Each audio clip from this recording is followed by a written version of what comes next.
Hello, one and all. Welcome to the Night Fallsville podcast. Well, technically, the return of the Night Fallsville podcast because it's been a while.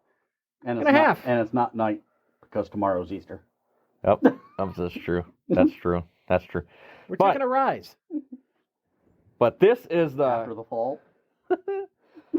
the Ryan Coogler Sinners review. That was a Jesus joke. Yeah. This is our review for the new Ryan Coogler vampire film, Sinners. I mean, we do search for eggs all the time. Yeah. Easter eggs. Yeah. So, the movie is worth all the hype it gets. Are we sure none of us have kids? Because we're just making dad jokes now. I got one dad joke I can share on the thing, and everybody will hate me for it. Why are we? Are we going to be that cheesy just because Wisconsinites? Oh my God. Go ahead. Name one celebrity you would want to forge you a sword. Like an actual sword. Actor celebrity that you would want to forge you a sword. Oh God. Forge me a sword. Yes. I don't know. My vote is Will Smith. Guess why? Why? He's a blacksmith.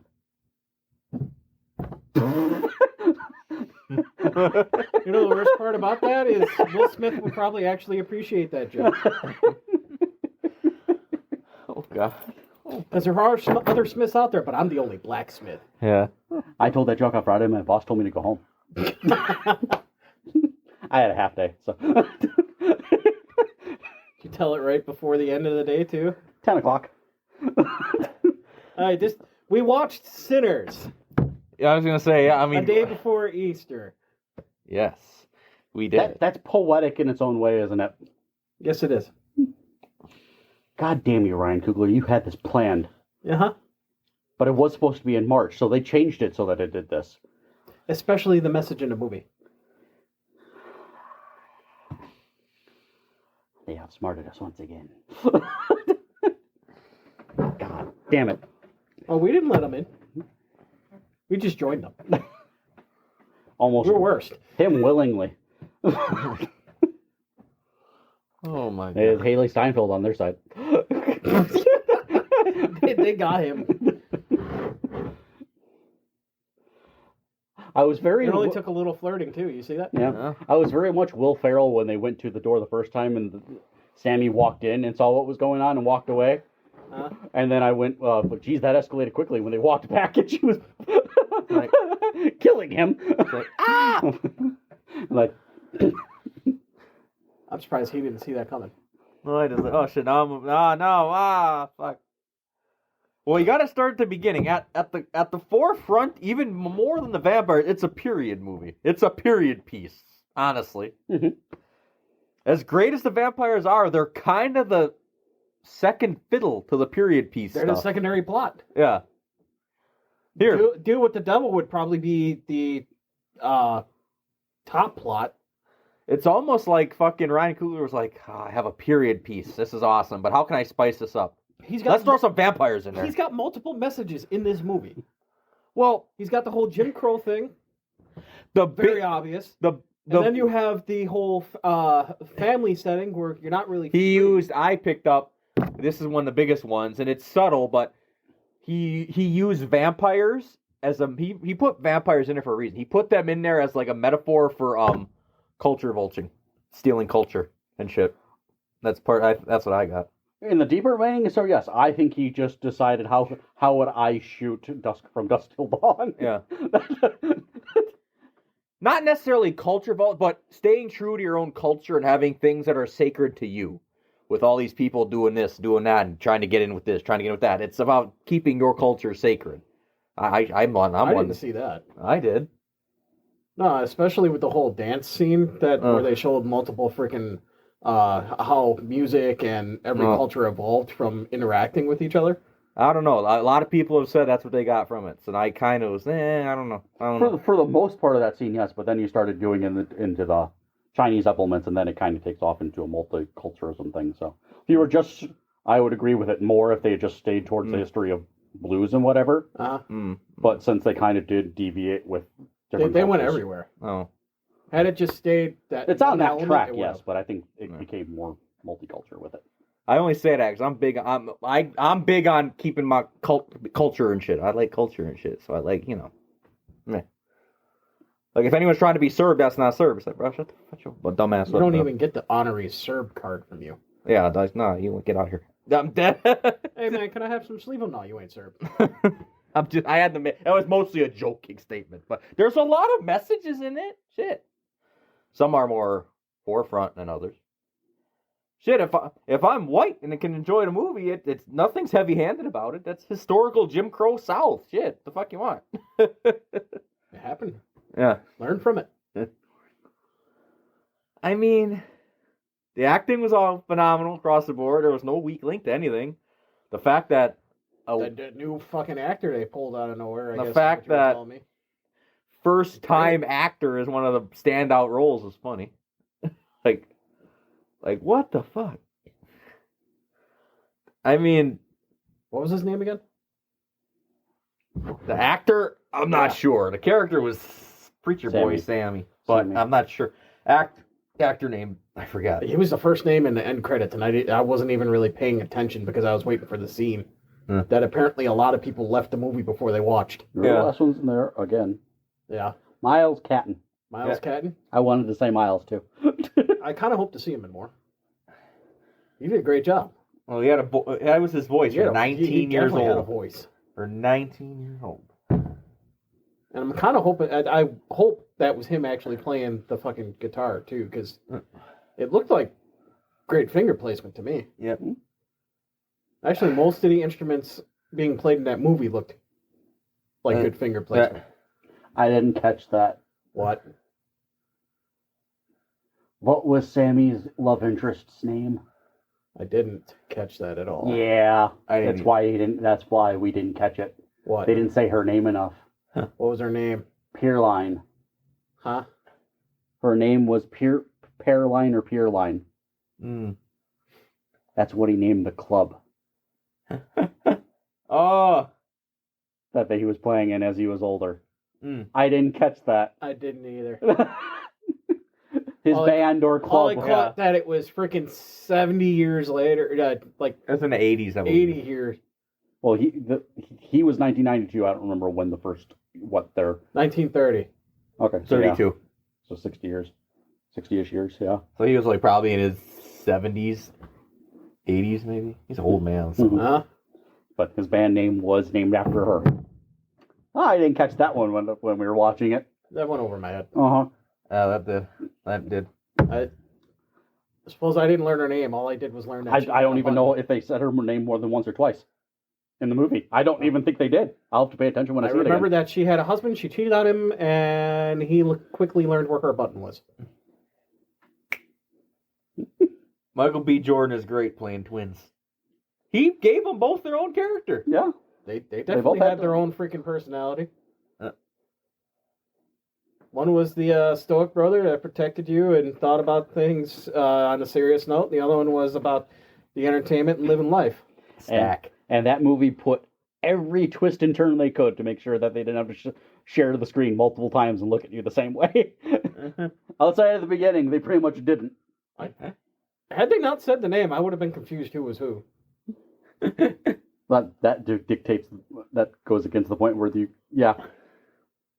play them all, they play differently when they're with each other, but then it was hard to follow who was who when you were not. Just only a little. Yeah. Just a little. When they first showed him, it's like, okay, who's that? And then they had to say the name for me to, oh, okay, I got it. It was either when they were interacting with their girlfriends but not. Yeah. That was kind of the biggest issue there. Because when Stack was on top of the stairs with Haley, which I forgot her fucking name too. Mary. Mary? That one was easy. Yeah. And they were interacting, they were talking about money. I was like, hold on now. Is that Smoke? Nope. Because he's the one who cared more about the money. But he's the antagonistic. He's always the one looking out for the money and making sure everything's safe. That's why he was the one guarding the truck with the cargo. He's the protective one. Yeah, because Stack would have been fucking.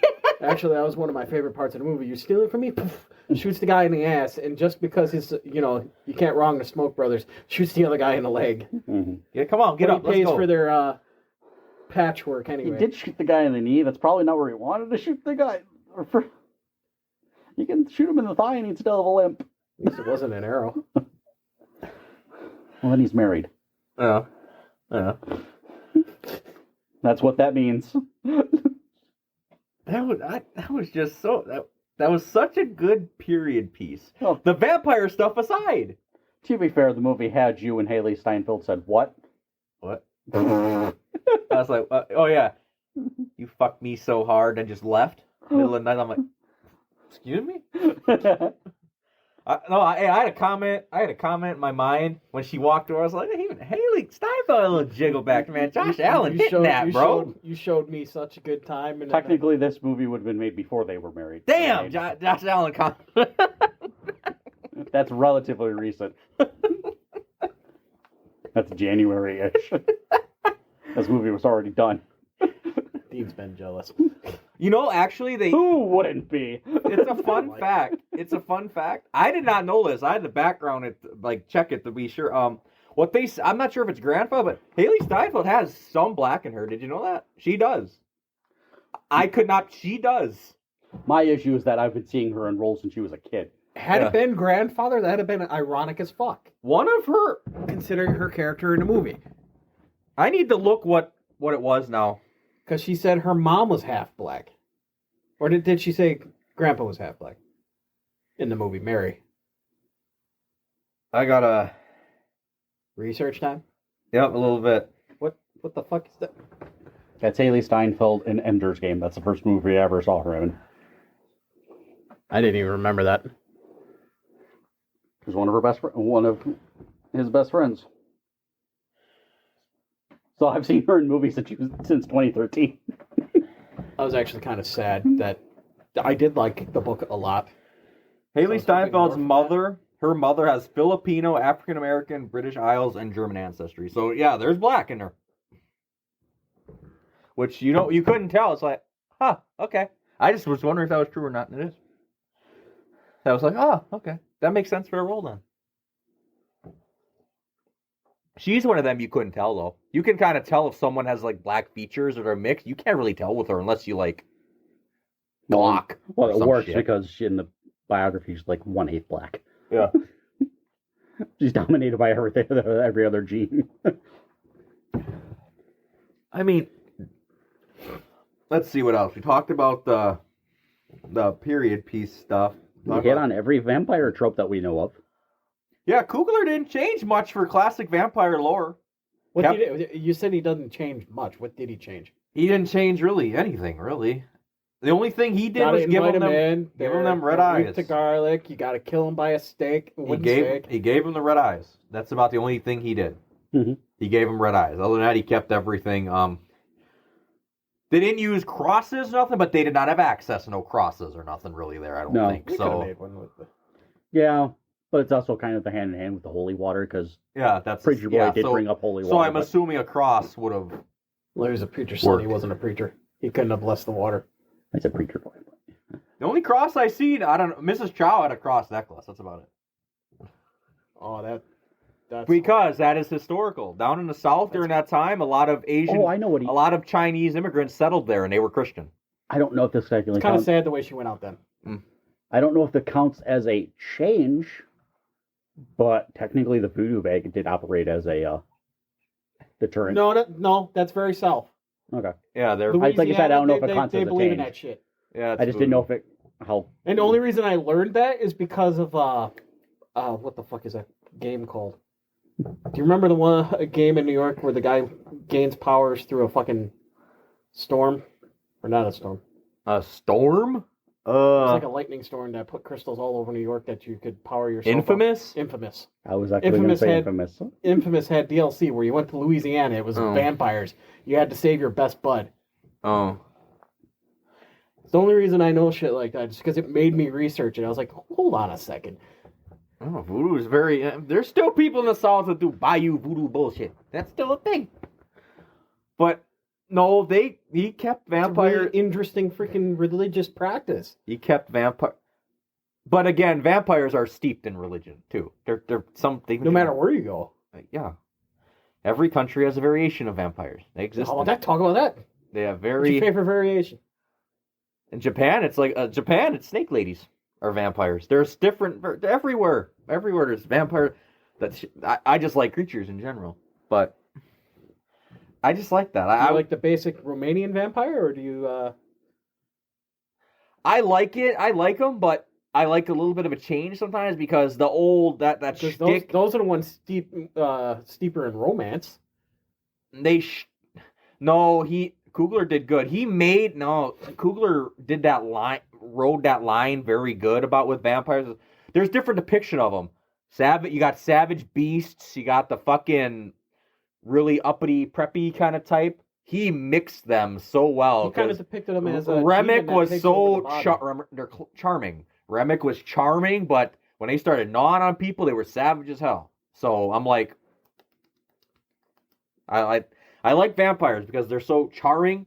You'd want to be friends with them and shit because they mess with your mind like that, but they're also savage beasts at heart. So it's like, I like that. He kind of depicted him as a demon who takes over the body but imprisons the soul. Yeah.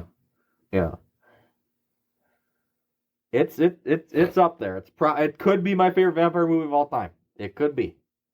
There's only one that's even remotely competing with it. Okay, let's put it this way: our top 10 today is vampire movie. Would it make your list? Mine? Yeah, I already said it's 1 or 2. Yeah. Yep. It could rewatching. It could overtake 1 easily. I could see it. I don't want to be the recency bias saying it's 1 already, but it's above the other 9 for sure. And I love. With as limited as my list is, it's very high on mine. It definitely would have made mine. Vampires are more in aspects as much as I just love horror in general. I'm a fan of classic monsters and all that shit. My normal other horror buddy is not here, so he'd have a good yap session about this. I like monsters, like classic monsters. The thing about vampires, you can do so much with them, and they're so intricate to whatever culture and shit. Different weaknesses, different this. You can do whatever you want. Take something like a zombie. Zombies are pretty traditional. They're either really slow and stupid or fast. There's nothing you really do much with zombies. And I love zombie movies. Vampires are a little more fun to play with. Switch up about zombies is how they're created. Yeah. Virus, mushrooms, Mushrooms. Well, Nice hey, Last had to of be brought Us. up. Nice I brought Last it up. of Us. Right, like mushrooms. I didn't watch the first episode yet. Season 2. But Technically, I didn't watch. No, I watched up to episode 4 of the first season before you guys told me everything. yeah. I mean, it had a very and the comparisons from Dusk Till Dawn are very accurate. Because if you go into there thinking it's not a fucking... If you watch no trailers and don't think it's vampires, you're like, the fuck's going on? But it's... Yeah. Actually, what the fuck are these vampires? The fuck? That's why it'd be cool to watch that movie blind. It'd be kind of fun. Like, what? That is a very good comparison because the only real way to beat the fucking vampires in this movie is to wait for morning. Because otherwise, they were pretty fucking invincible. The steak does kill them. It kills them, yeah. But how the fuck you got... To see how easily they fucking spawned? Yeah, and here's the thing, though, that was funny. I was like... Everybody that left came back as a fucking vampire. They were so outnumbered, too. So I'm like, fuck, you're fighting your asses off for being outnumbered like motherfuckers. Oh, that's the one thing I nitpicked about the movie. How they managed to hold on. I thought it was like 5 people in there. Next thing I know, I'm seeing a group of like 8 or 10. Very true. I noticed that too. I'm like, where are all these people coming from? They didn't have this many alive unless they were hiding somewhere. Very true. Not even I'm not going to knock it for it, but I noticed it. Like, aside from the fact they never ran out of bullets. Where are these people coming from? There was one additional guy outside of the main cast that I had seen in scenes before. Yeah. But they didn't really show them when they were arguing, but they were in the circle when they were eating the garlic. In that circle, yeah. There was one other guy that wasn't part of the main cast. So I saw, and he was one of the guys that off to the side died. But there was somebody that got jumped on the bar that I hadn't seen before. There was another one that got eaten that I was like, no, these people weren't in the scene literally 5 seconds ago. I'm wondering if that's just something they forgot to cut. Probably. Or they took out people in scenes that they weren't supposed to, and then... Yes, there were more people in the bar than we thought. But when they start... I was trying to pick it apart. Just like, okay, 1, 2, 3, 4, 5. But hold on. There was definitely one where they kind of showed where they're reeling garlic. I knew I caught that. That wasn't, and we didn't even see where he joined them. My favorite character, Unk. Delta Slim. Delta Slim, yeah. I call him Unk. I don't know where the fuck I'm getting that from. Because that's all fucking TikTok calls older people is Unk. It's just his character. He's trusting. He teaches you shit. He doesn't really look down on you. Give him a thing of booze and he'll tell you a good story. Didn't think he needed to cut himself open with the bottle, though. They'd have came to you regardless. Yeah. That was a step in the wrong direction, but he wasn't going to be able to fight off that many. I'm surprised you didn't call him low. Oh, no. That Smoke and Stack was a very good parallel. That's a very good me and Low parallel if I have to make them. That was good. I like that one. Still died. No, I didn't. Yeah, I didn't die. Yeah, you did. Mm-mm. You gave in to the demon. You died. What do you mean? I came in there looking all fresh with a chain and my little Coogee sweater and my Stack's fucking brass knuckles. The legend of Stack grows. Over 80 years. Oh, that was that was brilliant by Coogler, actually, because I sat there like... Where'd they go? No, Stack and Mary, Haley Steinfeld, were the fucking two of the main vampires besides Remick, and I'm like, you didn't even see them die. Post-credit. Okay. There they are. Circle. There they are. And you know, as far as post-credit scenes go, though, I do think that the one at the very end of him singing the song is probably going underappreciated. Michael B. Smoke mowing down the Klan was pretty classic. I was waiting for it. I knew exactly that it was coming because he sent him away because you ain't staying here for this. He may have. That's my human analogy, I guess. He may have started dying a little too quick from getting shot in the stomach. Little quick. That was a good scene, though. A lot of blood. That was a good scene, though. Oh, come on, I'll pay you. The fact that he just took it and went was nice, though. That adrenaline was keeping him up. Oh, I got shot, whatever. So when everybody was gone and dead, he slowed down, and that's when it was gone. That's when it got him. We've touched on a little bit. I want to appreciate Jack O'Connell with Remick, though, because that was a top tier portrayal of a vampire to me. I'll talk about it more in my top 10, but I have portrayals of how I like to see vampires portrayed, and I totally didn't even pull he was Irish until he started speaking more. Yeah. Then they're out there doing a jig. Yeah, the Irish jig on top of the blues was like, this is an interesting choice, but I like it. He started dancing, I was like, don't you do the step, and then he fucking did it. His name is O'Connell, he knows how to do it. Jack O'Connell. His name is O'Connell, he knows how to do the Irish jig. All the vampires out there, again, I think that's what reviewers are talking about, their favorite song. That was my favorite shit in the movie. I'm like, hey, no wonder I'd be out there with them. Hey. You were. The first thing you did was the fucking chest tap. The music was all very catchy. I'm like, I'm not really a blues guy personally. I'm just like, I think my favorite part of the movie was when they were mixing the cultures. They went through the ages. Yeah. I don't know why they had to start off with the Prince lookalike thing, though. They wanted the opposite ends connect, and then you go in between. They wanted the... But again, though, the best thing about this to me is that... He chuckled too hard when the girl in the bar was doing the twerking. Yeah, I'm like, he chuckled too hard. I knew it was coming. What the fuck? No, that's why I like Ryan Coogler stuff so much. I'm surprised it wasn't a Megan Thee Stallion freaking cameo. God. I appreciate when you have a message and stuff to say in your film, but you never come... I know what horror movie we forgot when we were talking about the horror movies. The Him movie. The football movie. Oh, yes. That one got me like... The Jordan Peele. I didn't put that one in the phone. We'll remember it. It don't matter. It's I can't remember. It's Marlon Wayans. Talking about it. That's what the one we're missing, yes. The Coogler reminded me of Jordan Peele for some reason. It was like, oh yeah, we had the Jordan Peele movie in the beginning. Marlon Wayans, the football one, where it's like football but weird as fuck or some shit. Too many concussions. Because it's a cult / serial killer. Yeah. But I was not expecting that at all, by the way, for Marlon. No. But judging by the trailer, it's going to be good. Just the way he's playing that character. God, where was Was I still talking? What were we talking about? Vampires? We're talking about Jack O'Connell, right? Beforehand, yes. Yeah. Okay. Before we got into the. But yeah, that was appreciating Jack O'Connell and the music. Oh yeah, we're talking about the music. But again, I like too when he started to take more damage, he started becoming more grotesque. That's a very vampire thing because they're pretty and shit, but then they start becoming more as you start damage. They start saying, "Fuck it, we're gonna be all massive claws and all." The more demon-esque vampire side of him started to show when he. And his death too, though, with the fire tornado. I liked when Preacher Boy started reciting that prayer and they all started doing it. I'm like, oh, they're all fucking doing the prayer. It's just showing that evil's a part of life. No matter how much you pray to God, evil will always be there. Yeah. You just have to be able to battle it yourself. I got no issue doing that. I kill it. My philosophy. Hey, you got way too many lights out there to be fixing. I kill it. Well, I tell him every time there's a flickering light, Dean, you're not doing your job. You work there too, you know. Oh, monster. Supernatural. He's talking about lights anywhere to be flickering. Yeah, and I'm making we energy joke. I know. Oh God, that's not on us. We sent them the parts. They just got to fix it. That's not on us. I mean,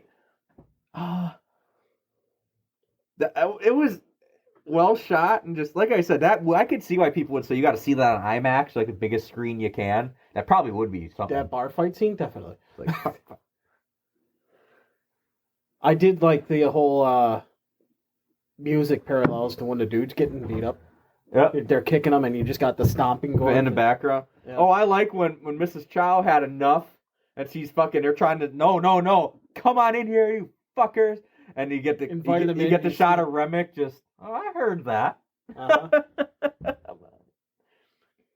I'm not gonna lie to you. I wouldn't stay in that fucking barn. I wouldn't stay in there. I'd have said, "Come on in." Eventually, just all right, my time. Come on now.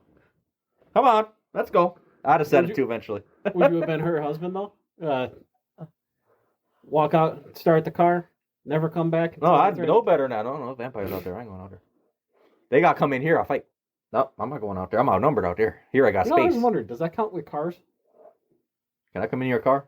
No. No. I like that he kept that, though, because that's another one that people kind of laugh at. What do you mean they can't come in unless you invite them? That's still funny. You can have so much fun with that. That's a trope that hasn't been in a movie in a long-ass time. And the garlic. People usually fuck the garlic because it's lame, but he's like, keep the garlic. Fuck it. He pretty much kept all the same tropes. Garlic. When they were making weapons. This should be fun. You could have garlic around your neck. See if I can find that. Putting fucking wooden stakes on the front of shotguns. Low key, God, that's got to be the most pain in the ass way to kill someone. Guns don't work. You got to follow that bitch around. Come here. Come here. Come here. They didn't even hammer that shit in there. They just went. They had a lot of convenience too, because Smoke was able to kill his woman. Oh shit, I can kill my woman quick. Go to the other side. They left him alone and shit while he had plenty of time. They all held of back. They didn't think he was gonna do it. Damn, he did it. Oh, he did meet his wife or girl and child though. Yeah, that's when I go to the other side. I did kind of appreciate that little sub story to his character. He lost a child, and that's why he went away. Yeah, that's concerning. Massive garlic heist in Spain. Uh-oh. What? Uh-oh. Somebody stole 1,000 tons of garlic. What they preparing for? Oh, that's concerning. I better get ready. Spain. That's near Romania. It's in the ballpark. It's a few countries away, but it's in Europe. Oh shit! It's anything in Europe is issue if it's the count. It's the count. He's coming back to suck your blood. The count. At least it's not the bounce on it. No, I don't need that one. I don't need Nosferatu, the vampire. Nosferatu. You must bounce on it. That whole movie's ruined because it's so fucking sexually heavy. Like, there's Nosferatu. And this one, Sinners was too, but that's how he died. You just had to get that piece of ass. I don't know. That's Nosferatu scene of fucking and then her talk your cousin / nephew. I'm not sure which one you were gonna call it. I was like, I'm not gonna interrupt him. He's getting it. And then Lo, like, I don't care what he's getting. Ah, he's getting eaten. He got his neck bit. Knock, knock. Who's there? Hello, do you have a minute to talk about Dracula? No, wait, Dracula, yes. You're vampires? Yes, we have pamphlets. Vampires have missionaries? Where else would new vampires come from? I assumed you bite people. There are many harmful stereotypes. May we come in? I can't say go home. We're at your house. Come in, please. Come in, please. Oh, I'd fit. Hell no. Hold on. He can't test if we're vampires. I'll tell you what, if we lived in a world of vampires, I would. It just a little cut. I'd make a little cut on me every No, once. you walked right in. I didn't invite you in. Blood circulates, regenerates in your body. If we lived in a world of vampires, I'd make a little cut. I'd fill up some couple bottles of blood, keep in the fridge. I'd be ready when they come. Oh, them motherfucking vampires back. Get out. Go. Take this. Get out. Go. Go away. You know how long it takes to replenish a pint of blood? They come in. Oh, we're in the house now. We're gonna. Oh, you don't have to suck on me or go. You don't have to suck on me. If it's a woman, I mean, that could be arranged. If a woman vampire. You and Jess would sacrifice the shit out Jess of dead. He was dead. He's dead in the first act of that movie. He dead. He out there. Like, what the fuck? Take me out. That son of a bitch. And you know the funny thing though, as there was good action there at the end there, horror. There was some funny moments too. I was like, look at Ryan Coogler sprinkling in funny. It had everything. Actually, you know, I've kind of noticed that about his movies. Is that he's able to bring real life comedy to his movies. It's not just like forced comedy. It's something you expect out of whatever character it is to say. I think he's directed all the Creed movies now, too. I sadly He did the first Creed. I don't know if he did I think it is. I think he's done all watched three. Creed. I have not watched the other two. I think he's done all three. I don't think he had. I'm gonna hold He's on. had those moments too.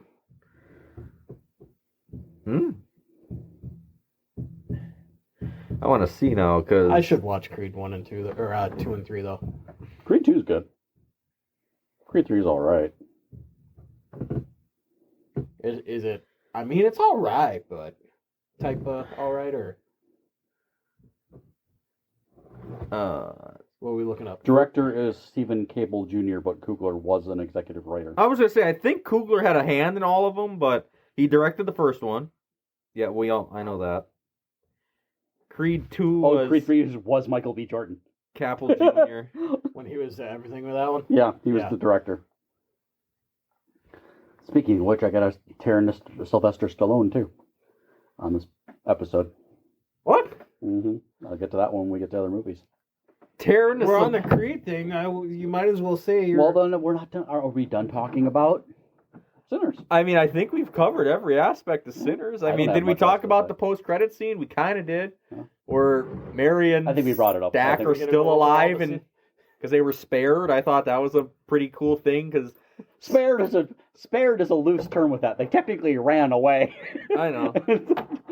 Stack got spared because Smoke let him go. He was ready to. Mary ran. Yeah. Yeah. Stack got spared. Leave it to the white woman to run. Bye. Run faster than you, man. Run, I'm out. Bye. But yeah, like people would call that sequel bait. I'm like, how are you gonna? I mean, sure, but hey, sequel bait. Vampire in Brooklyn. No. No. It'll just be Stack. Oh my god. But okay, I mean, I tried to refrain from doing the 10 out of 10, but to me it was. People said it was slow, and I enjoyed the shit was so-called slow. So, shit. It didn't feel like a slow burn. It didn't. To me. It didn't to me, because I was so invested. I literally had to look at my phone. Oh, we're an hour in. A slow burn to me is I'm not invested. For a 2 hour, 17-minute movie. Yeah. A slow burn is something I didn't feel it. A slow burn is something I'm not invested in, but I was still invested in the... How much shorter is that than Nosferatu? There were times I wasn't even invested in Nosferatu. I won't lie. Like 45 minutes? Or an hour? No. What? Nosferatu's shorter. What? Says Nosferatu 2024 is 2 hours and 12 minutes. Oh, it's shorter by 5 minutes. Yeah, I thought it was longer. I know. That's how much it hurts. Okay, so Nosferatu is a slow burn. This was not. No, when you compare those two movies, No, I don't. Slow burn to me is you don't give a shit about the shit that's going on, really. no. But you had to establish the characters for the whole vampire stuff to mean something. And people are kind of, I mean, the back half of the movie was more so to vampires. People were like, the vampires are only like 10, 20 minutes. I'm like, that's a lie, because if you're just counting the final fight, sure, but No, they were sprinkled in, then they We came didn't meet in. a vampire until about an hour into the movie. If you don't count Remick running away from the Indians. I think that's almost. No, we're still that's an almost hour in. into the movie. That was still an hour in. That's when I checked my phone. Huh. Because, as far as my understanding, they weren't supposed to show up until halfway through the movie. Yeah, they kind of did. Yeah. They sprinkle. Oh, there's And it's technically the first time we meet a KKK member. So you had an Yeah. hour of character development and interaction then they of sprinkle giving in. you your cast, Then and then you sprinkle. had the vampire jumping in. It's like, advance the Ooh. plot. Uh-huh. Advance the plot. That's my only minor little nitpick, and it don't affect my 10 out of 10. It don't. I would have liked to have seen the Indians again, because I'd have like, no, but they went home. It was nighttime. They dipped off. It's dipped off. nighttime. They Let's knew go. better. We got to get back to our We ain't fucking with him at night. teepees. We got to get back to our teepees. He's got too many powers at night. We can fuck him with him during the day because he's weak. Man, it was on his ass too. They had the horses, the guns, they had the truck. They on his ass. It's like, fuck. Well, he was starting to burn the fuck up. I don't know if it was from the sun or they were throwing shit on him. No, that was the sun. Probably the sun. It was all on his back. Where the sun was until he got into the porch. Then she Kinda goes makes me in wonder there. Kinda makes me wonder where he was coming from. Her husband's dead. He's all better now. He'll wake up in a bit. He's all Why better. the hell does it want me a story with him? He's all better now. What? Like a prequel spin-off movie of just his vampire. About Remy? He's been around a long time. He said it. Yeah. He said something about his people being shown, the light by the, Christians and shit, so I don't know where the fuck he came from. Yep. Like, if he was originally from Ireland or something and came to America. I really want to ask him a question. I really do. Go Me? ahead. Me? Uh-huh. Oh no. I don't know what popped into your head, Dave. I don't know. I don't know what it is though. Oh, I want him to make a choice, and it's going to hurt him. You want me to make a choice? Yep. Oh no. I won't go on with the episode until you do it. Oh no. What? Okay, now you gotta ask him because you got us both curious. So, Haley Steinfeld Yeah. or 1996... Salma Hayek. What the fuck are you talking about? He'll take present day Selma Hayek. I know. That is close. With all due love and respect to Haley Steinfeld. That from dusk till dawn. I wanted to make sure. From dusk till dawn had me. Salma Hayek, my goddess, Salma Hayek, my That goddess. was the start of his Selma Hayek fucking. And she ages like fine wine. Fine wine. The only thing that fucks with me with Salma Hayek is fucking. What the fuck's the movie? Fuck you, Sacha Baron Cohen. Fuck you, Bruno. Where he's getting waxed and he's like, oh, this is nothing. My other guy used to wax Salma Hayek, and you could make a whole mattress from what you get. I'm like, oh, fuck off, Sacha Baron Cohen. Fuck that. So you remember that one line? It's like, Yep. oh god, she's got to have a She fucking got jungle down there. I don't know. I'm just going off of Sacha Baron Cohen saying. I'm like, See, now I'm just thinking of fucking Adam Sandler. Thanks. Hey, he trim it. Don't mess with the Zohan. I can't tell if he was starting to choke on it or Yes. not. because whenever you say that movie, the lines, I make skizze with your wife, with your mom one mother, then one more time, then we go. That and fizzy bubble. You want some hummus? No, I don't want no fucking hummus. One thing I don't understand, they eat. No. Hey, hummus is actually pretty good. Ew. You're having a fizzy bubbler right now. No, that's the fizzy bubble. That's one of them dumbass movies that shouldn't be good, but to me it's just fucking great. Yeah, he's got the bubbler. That's the fizzy. That's the residue, honestly. Palestinians and his, oh my god, how fucking relevant Zohan is now. Uh-huh. Palestinians and Israelis haven't made the sound in centuries. Fuck that movie. So relevant now. So, I'm done. seeing as we haven't done an episode a month, we were going to talk about other movies that we'd watched recently. Are we still going? Start. Yeah, We you may want to check your phone just in still case. going?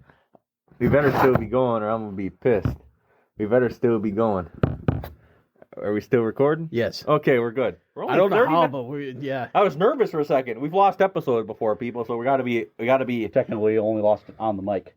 Oh yeah, okay, okay. Or if we went over 3 hours. So what was other movies? Oh yeah. Other movies. So we were supposed to do an episode for Novocaine, but so we don't have any of our records of Novocaine on there.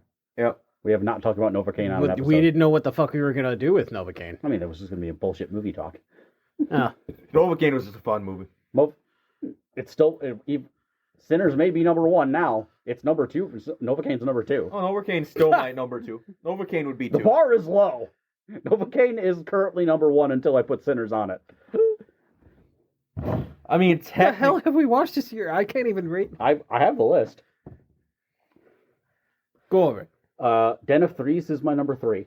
Didn't Den watch of Thieves 2. That's hanging on. Wow. It's number 3. That is hanging on. That is just... Wolfman is at the bottom. Oh, Flight be Risk. careful. Flight Risk is the bottom. Never died. Companions. That's Okay. That's upper. Love Hurts. That's more in the middle. Yeah. Captain America 4. The Monkey. I have Last Breath on there, which is the underwater saving movie. Oh, shit, the movie has my fear. Ah, water. Mickey Underwater. 17, which is lower because it did not do what I wanted it to do. And then Novocaine. And then we got the bunch of list movies that have come out that I was going to talk about. Right now, my goats are Sinners, Companion, Novocaine. Everything else was like, I mean, well, remember, I only have 3, 4, 5, I have 7 currently. But like I said, once I watch more. I'm at 16. Yeah. Fucking doubled ours. What I do? I get closer to his when I start watching. He gets up. Yep. We already knew that. Yep. So Novocaine was fun and good. I'm officially, thanks to this movie, calling that's how he's gonna die. Oh God. Ah! I'm dead. Black Bag is the one you guys wanted to talk about. It is definitely an old school spy movie. It doesn't have action in it, Dean, so I don't know how you're gonna. Oh God. It doesn't. It really doesn't. Shoot something. Wait. To be fair, the thing that might distract you enough is Kate Blanchett. Kate Blanchett. That might be enough. Is it kind of like oh fuck, what is it? It has two. You like What is that movie that has the Yeah. end scene where the guy talks to the woman by the plane? It's real old. It was made in like the 40s. Nope. The fuck? Oh my Not a God. chance. Grandpa, you know what that movie is? It's referenced all the fucking time. North by Northwest. No. God, I'm just thinking of old ass movie. Casablanca. Casablanca. It does have those kinds of vibes. I'm in the it. one that says Casablanca. You would have been the guy. Thank you. Casablanca. Yes. I Think need about a it. lot. JJ would have too. The one JJ scene, would the have one too. He scene hate- that's referenced all the time where they're by the plane. Sorry, Elsa. Maybe not Yeah. today. Maybe not tomorrow. Get the fuck out of my head, Casablanca. I knew it. You triggered his movie brain. Yes, I did. No, because JJ would be doing the same shit because he's like, I've seen that too many fucking times. I did not. I chose not to go see Snow White. No surprise. Well, of course not. Who wants to watch that poo poo caca? Death of the Unicorn is fun. You were saving that for later. Poo poo caca. Death of a Unicorn was fun. I'm surprised I didn't watch that. Them being pretty throughout the movie would have helped because there's one scene where it's incredibly dark and it's very hard to follow. I'm sorry. There's no lights in the I'd scene. be dead if I seen a fucking. So their entire thing is they're actually monsters? Yeah, they Yes. look ugly. That fits with mythology. Yeah, it's true, but I would have found it more funny if there's a nice white unicorn with rainbows just They're stabbing the monsters shit that out of. respect Do honesty. you want it to have a cutie mark too? Yeah, right. That'd be funny as shit. They're evil monsters that Yeah, it respect. actually would have been pretty funny. Hey, it's unicorn. That respect. Stab. What word am I- Not lying. Yeah? Yep, they're telling people how it is, which is very much what Jenna Ortega does. Is they respect her character because she doesn't hold things in. She tells you how it is, whatever. Okay, not holding Dean, stuff in. I guess we're dying and you're not. Dying or not. Well, did you hear what he said about the unicorns? They're not going to kill you. All right. And you guys will eventually get a mission about that in D&D at some point. Oh, son of a bitch. I keep getting unicorn meetings. I got to use them eventually. Unicorn. I'll be getting another one next Friday or next Saturday. And now you have a goblin horde. Not exactly a horde, but you got 3 of them. Now Movie that I'm going to get into Sylvester Stallone about. A Working Man. Oh boy. That? Wait, wasn't that a So that's Jason Statham. Statham movie? My It was written and produced by Stallone. What? No surprise. Very little surprise. It's directed by David Ayer. David Ayer does some good stuff. Yeah, this movie wasn't. Working Man? Low key? I'm not surprised. I watched my just a copy and paste. No, I watched my reviewer watch it. He's like, if you're going for a low-hanging because fruit, that kind of felt like it was a copy paste. it's a basic action movie. It's just With- No, I with meant the bad story, writing. the story and With everything. very bad writing. This movie is all over the place. I felt like watching that while watching that trailer. I felt like things were happening just cause. I mean, I don't want to... They've retconned their own movie in the movie. oh boy. He sets up an entire first part of the episode or the movie where he's starting to look for the girl. Uh-huh. Do I want to say that point first? Yes, I do.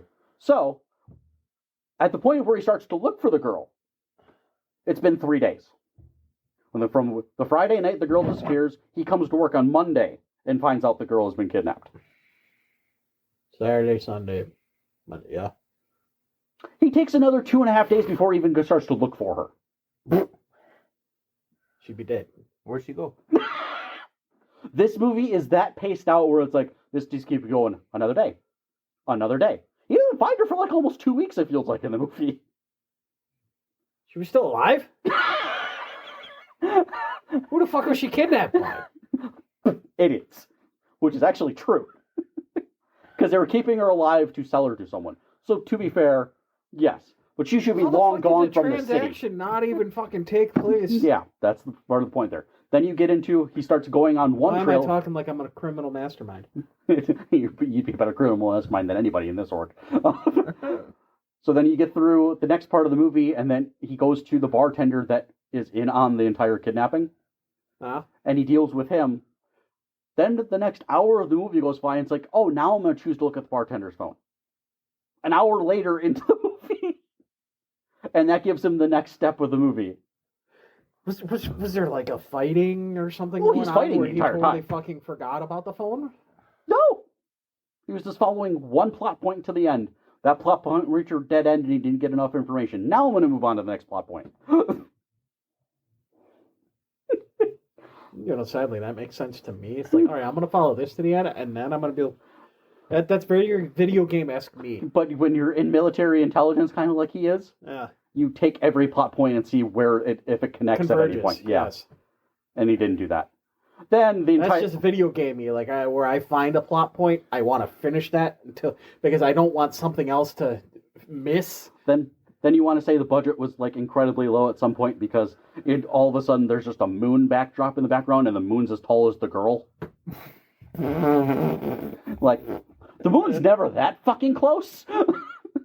No matter what horizon you're standing on. I didn't expect Matt to tear that one apart. Well, again, the reviews I've watched are bad. And the coup de grace that sold this as whoever decided to do this.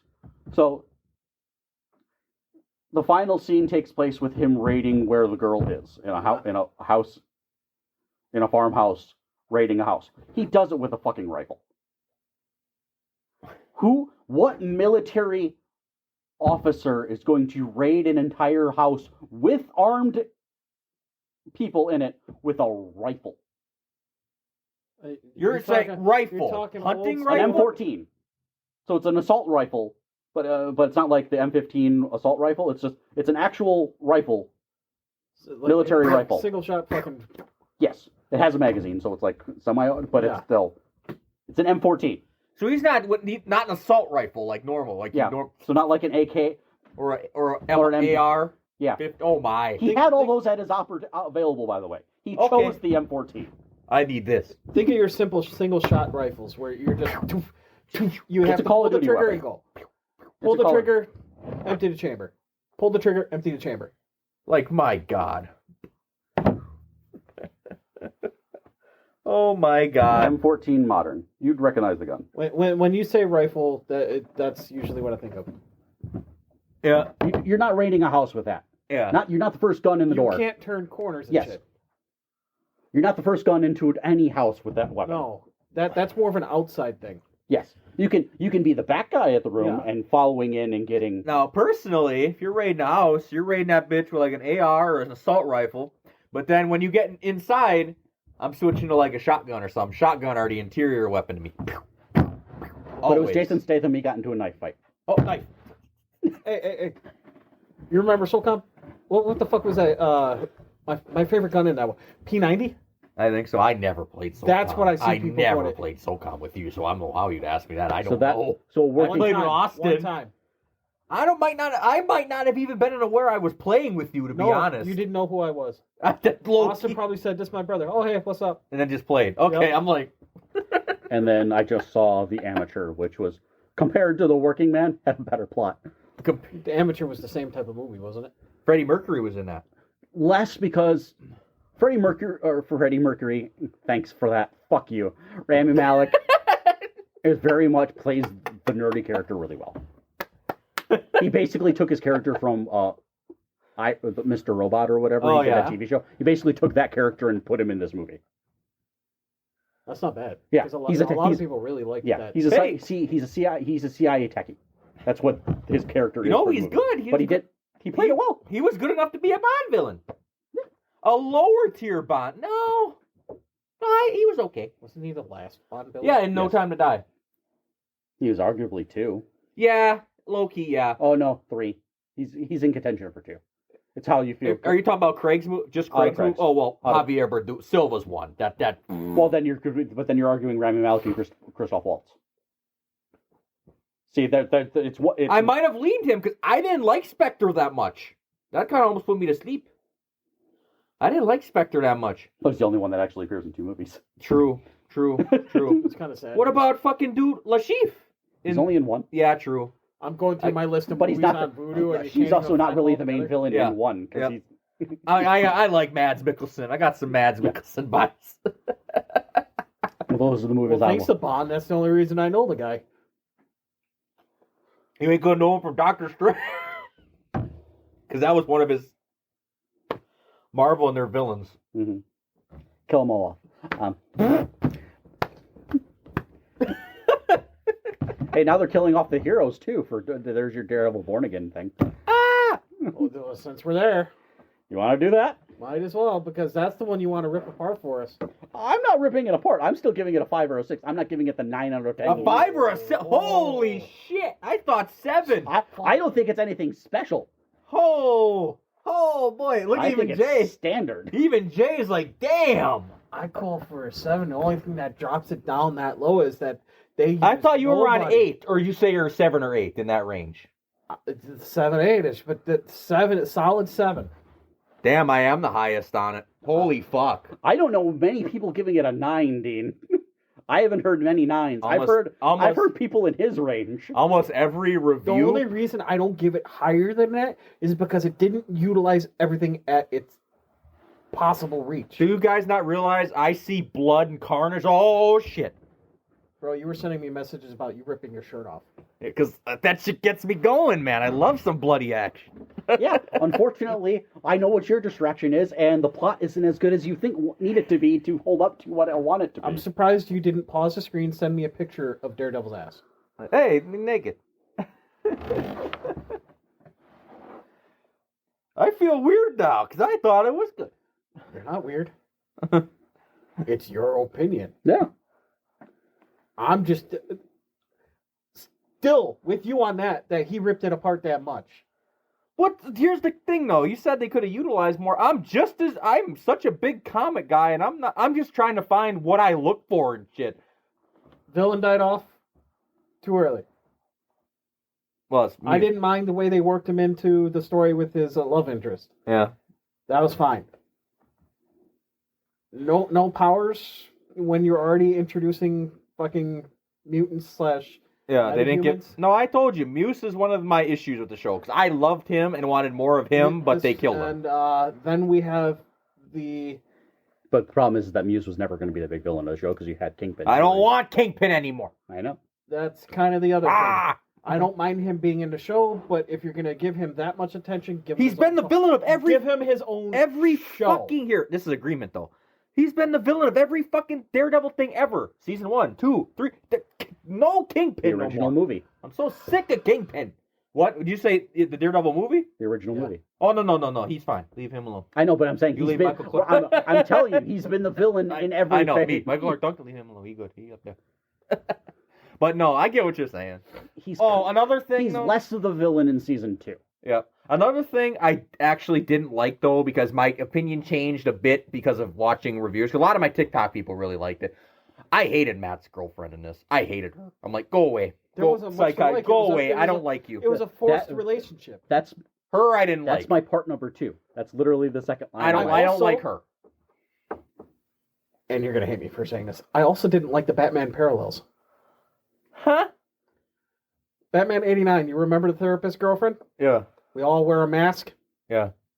Do you not remember that line being said by her? Yeah, I remember. Yeah. Matt and Batman are not the same. I like the parallels of him wanting to be more violent and holding himself back, though. Yes, no, I love Don't that bit. That's a Daredevil thing. Punisher, do it. Do it. Do it. No, he's not worth it. The only gripe I only have one gripe with Matt Murdock for this entire season. I only have one gripe with him. Sure, it's saying it's not Okay. Daredevil necessarily, really? No. Fine. All right. Now that we've got out of the way our scores and how we sort of feel, let him go over his fucking points. Then we can debate. I can fairly say, I mean, factoring in my hatred because the last episode, fucking, what the fuck? Uh-oh. Message. Usually that's me. Oddly. Factoring in my, because that's... Bias? No, not bias. My hatred for, because I did not like his psychiatrist woman at all. No. I did not. I did not like the fact that I can relationship became- fairly- My coworker said the wrong person's name. He said Ryan Reynolds Star Wars movie. I'm like, huh? I think he meant Ryan Gosling. Oh, I seen that being teased, and I was wondering what the hell. Star Wars Celebration. Just like I also seen like a 5-minute preview to the Mandalorian movie. Yeah. How the hell are we gonna have Jabba the Hutt? I'm sorry, a Hutt fighting in an arena? Oh. No, they Leave it literally to the do. They CGI. have this worm fucking thing fighting, looking beefy as fuck in an arena. All right. Voiced by Jeremy Allen White. All right. But that no, we're on Daredevil. Yeah, please. Give us your points. I don't want to fucking talk about Star Wars. Kill him. What? I still What do think you he's mean talking kill about the wrong person. Kill me? Yeah, because we're talking about Star Wars. Oh, Christ. So I brought this one up before. That I still have issues with that opening bar scene in episode 1. A fight? Yeah. Ah! Up The stair. silent Ah! fucking. No, it looked fake.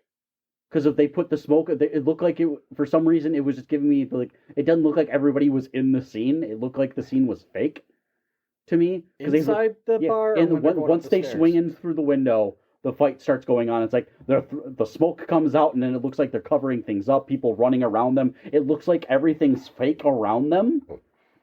It just didn't play off well, and Okay. it's like So it did. choreography. The choreography was fine. I wasn't really. He told me that. He didn't have much any... I didn't have much issues with the choreography, but the entire opening bar fight scene was throwing me off. It didn't feel like Daredevil until he started chasing.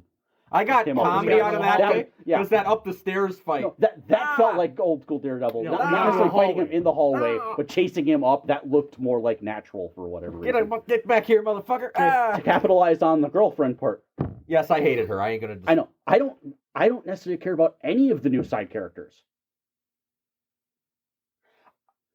I can agree a little bit. I can. But you were using these to replace the characters that already did, and it's like I don't care about them as much. I cannot disagree with you on that one at all. I can't, because I didn't give... I don't know if Your that's new one of the ones Foggy you was were the trying to- girl, but you barely got any of her. They The should... cop friend replaces the cop friend from the original shows, but you don't get a lot of him either. It's like, Matt, don't do this, don't do That this. was don't- actually, the more I was looking online, that was a lot of people's gripes. Is why did you replace him? He was actually a good guy. Yeah. Why are we getting this new one? Oh, Why yeah. are we getting this new CI? Mm-hmm. Yeah, new cop friend didn't do nearly as much. New lawyer doesn't really even replace Foggy. New girlfriend feels like she just was kind of thrown in to be the love interest. I was happy, But though. helping him grieve a little bit, that was your narrative. Batman 89. Yeah. I was happy, though. Karen's back! Karen! And all outside of Vanessa, even including Vanessa for Kingpin God, crew is our Vanessa. own. Come on, Vanessa.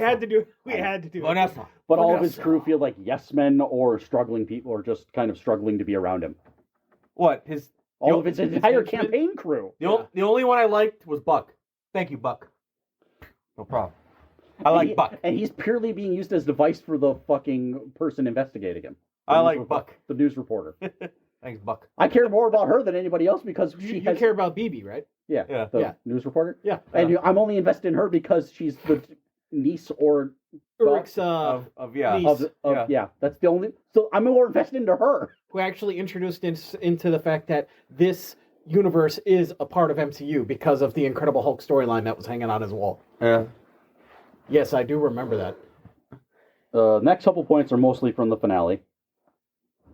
I'm curious about this because the finale, I was like, I'm not saying it's not even... It's still probably the best episode out of the 9. It still probably is. I Yeah. have only one fault with it, and that's the very ending of who's sitting in those chairs. That will pay off in a second season, I think. I think they I got a hope. different army plan. Sure. We're hoping for better. We're hoping. Don't give me hope. Matt, I wanted Jessica Jones. I know Luke what we Cage, want. I and want it too. I can't give you hope. You're the biggest Daredevil fan. And you know who I really wanted, but he's in Sony's basement. Or I said Daredevil. You're Deadpool. I'll get to him eventually here too. So the concept of how Kingpin got out Oh, of I prison. made that joke. He's in Zendaya's pants. That too. So the concept of Kingpin getting out of prison Uh-huh. was because the FBI was corrupt. He's the reason the FBI was corrupt.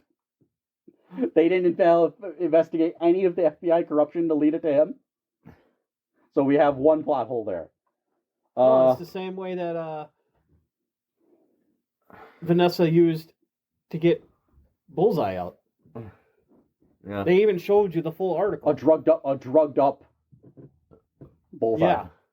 Who? What- Vanessa? Vanessa? Yep, Vanessa. Vanessa. The need for an entire city blackout felt a little bit odd because he was basically just creating chaos at that point. That is one thing where I'm like, where the fuck's everybody? What the fuck I'm the other going heroes to doing? save New York. By I giving love it- this city. Go, task force. Go. Go, anti-vigilante task force. The biggest plot point that can blow up in their face is him declaring martial law. You know what's pissed me off though? Your cop never died. He'll get his. His time coming. Season 2 is coming. Or a Punisher special. It's coming. That's true. Even It's the- coming. Even the Punisher. The cop that was the sitting Punisher there cop didn't mocking, talking, he was a fan of Frank when they captured him. That's the one I want dead the most. I hate him. I want him dead. Real brutally. So declaring martial law is a multi-pronged problem and could easily get him fired. Just by declaring it. Because it shows like you can't protect your city. And declaring it without any approval of a governor is also a problem. Yeah. So, Because he's just the mayor. yeah. Oh, you're going really logistical, real world-ish. I get it. Okay, I don't have a problem with that. I get it. I get it. But I'm also like, they live in a fucking 'Cause he comic shut down world. the I city get that it. He all. shut down an entire city with no approval. He shut down the island. Pretty much. He shut down Manhattan. And we don't even have a plot context of when this is taking place. Like if this is taking place during Captain America and there's no president currently or whatever, they don't even tell you when it is. But there's still a VP that would have to go through all this too. Nope. And with as many superheroes in New York, Yeah.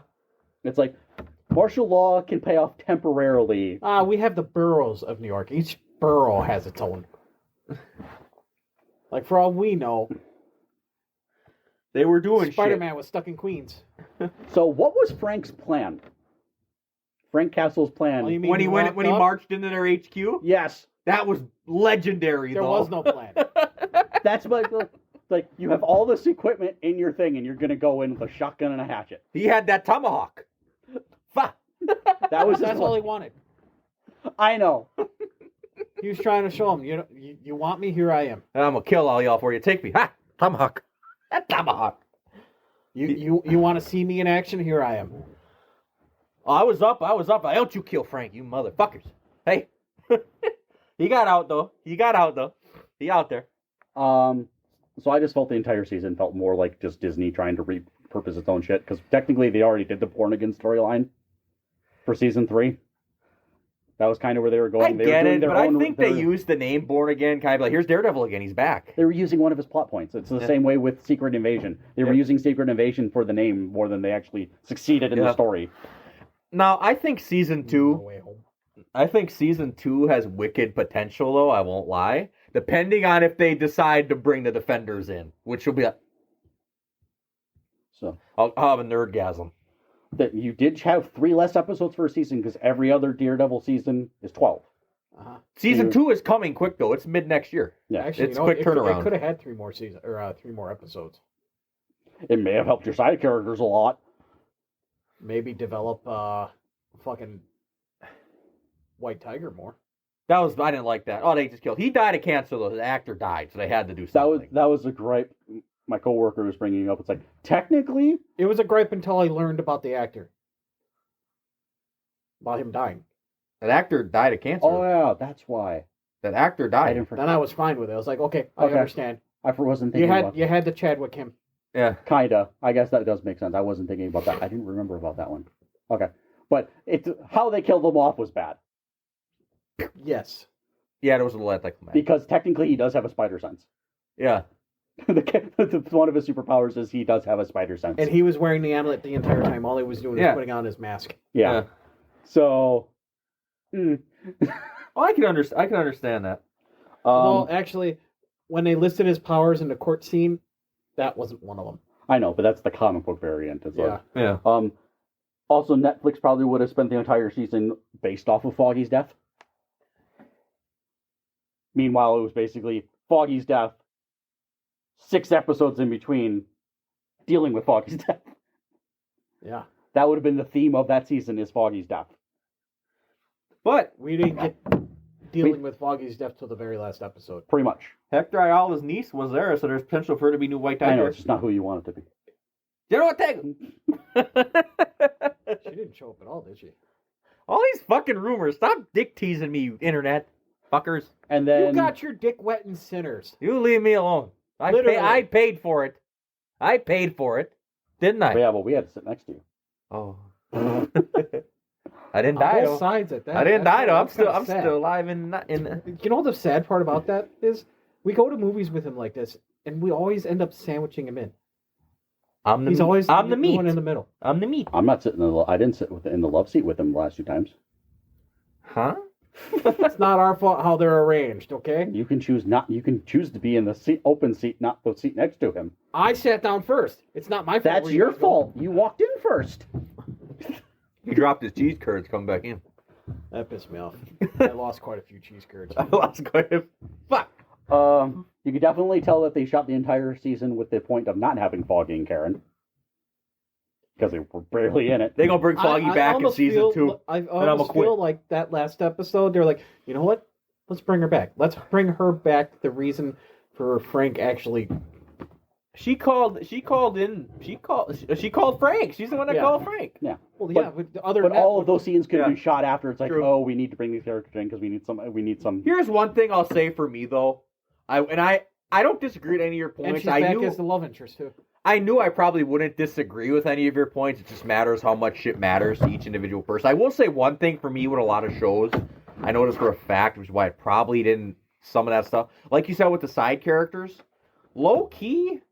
A lot of the shows I watch, I'm so laser focused in on like the main, what Matt's story and Daredevil's story or whoever's the main title character is.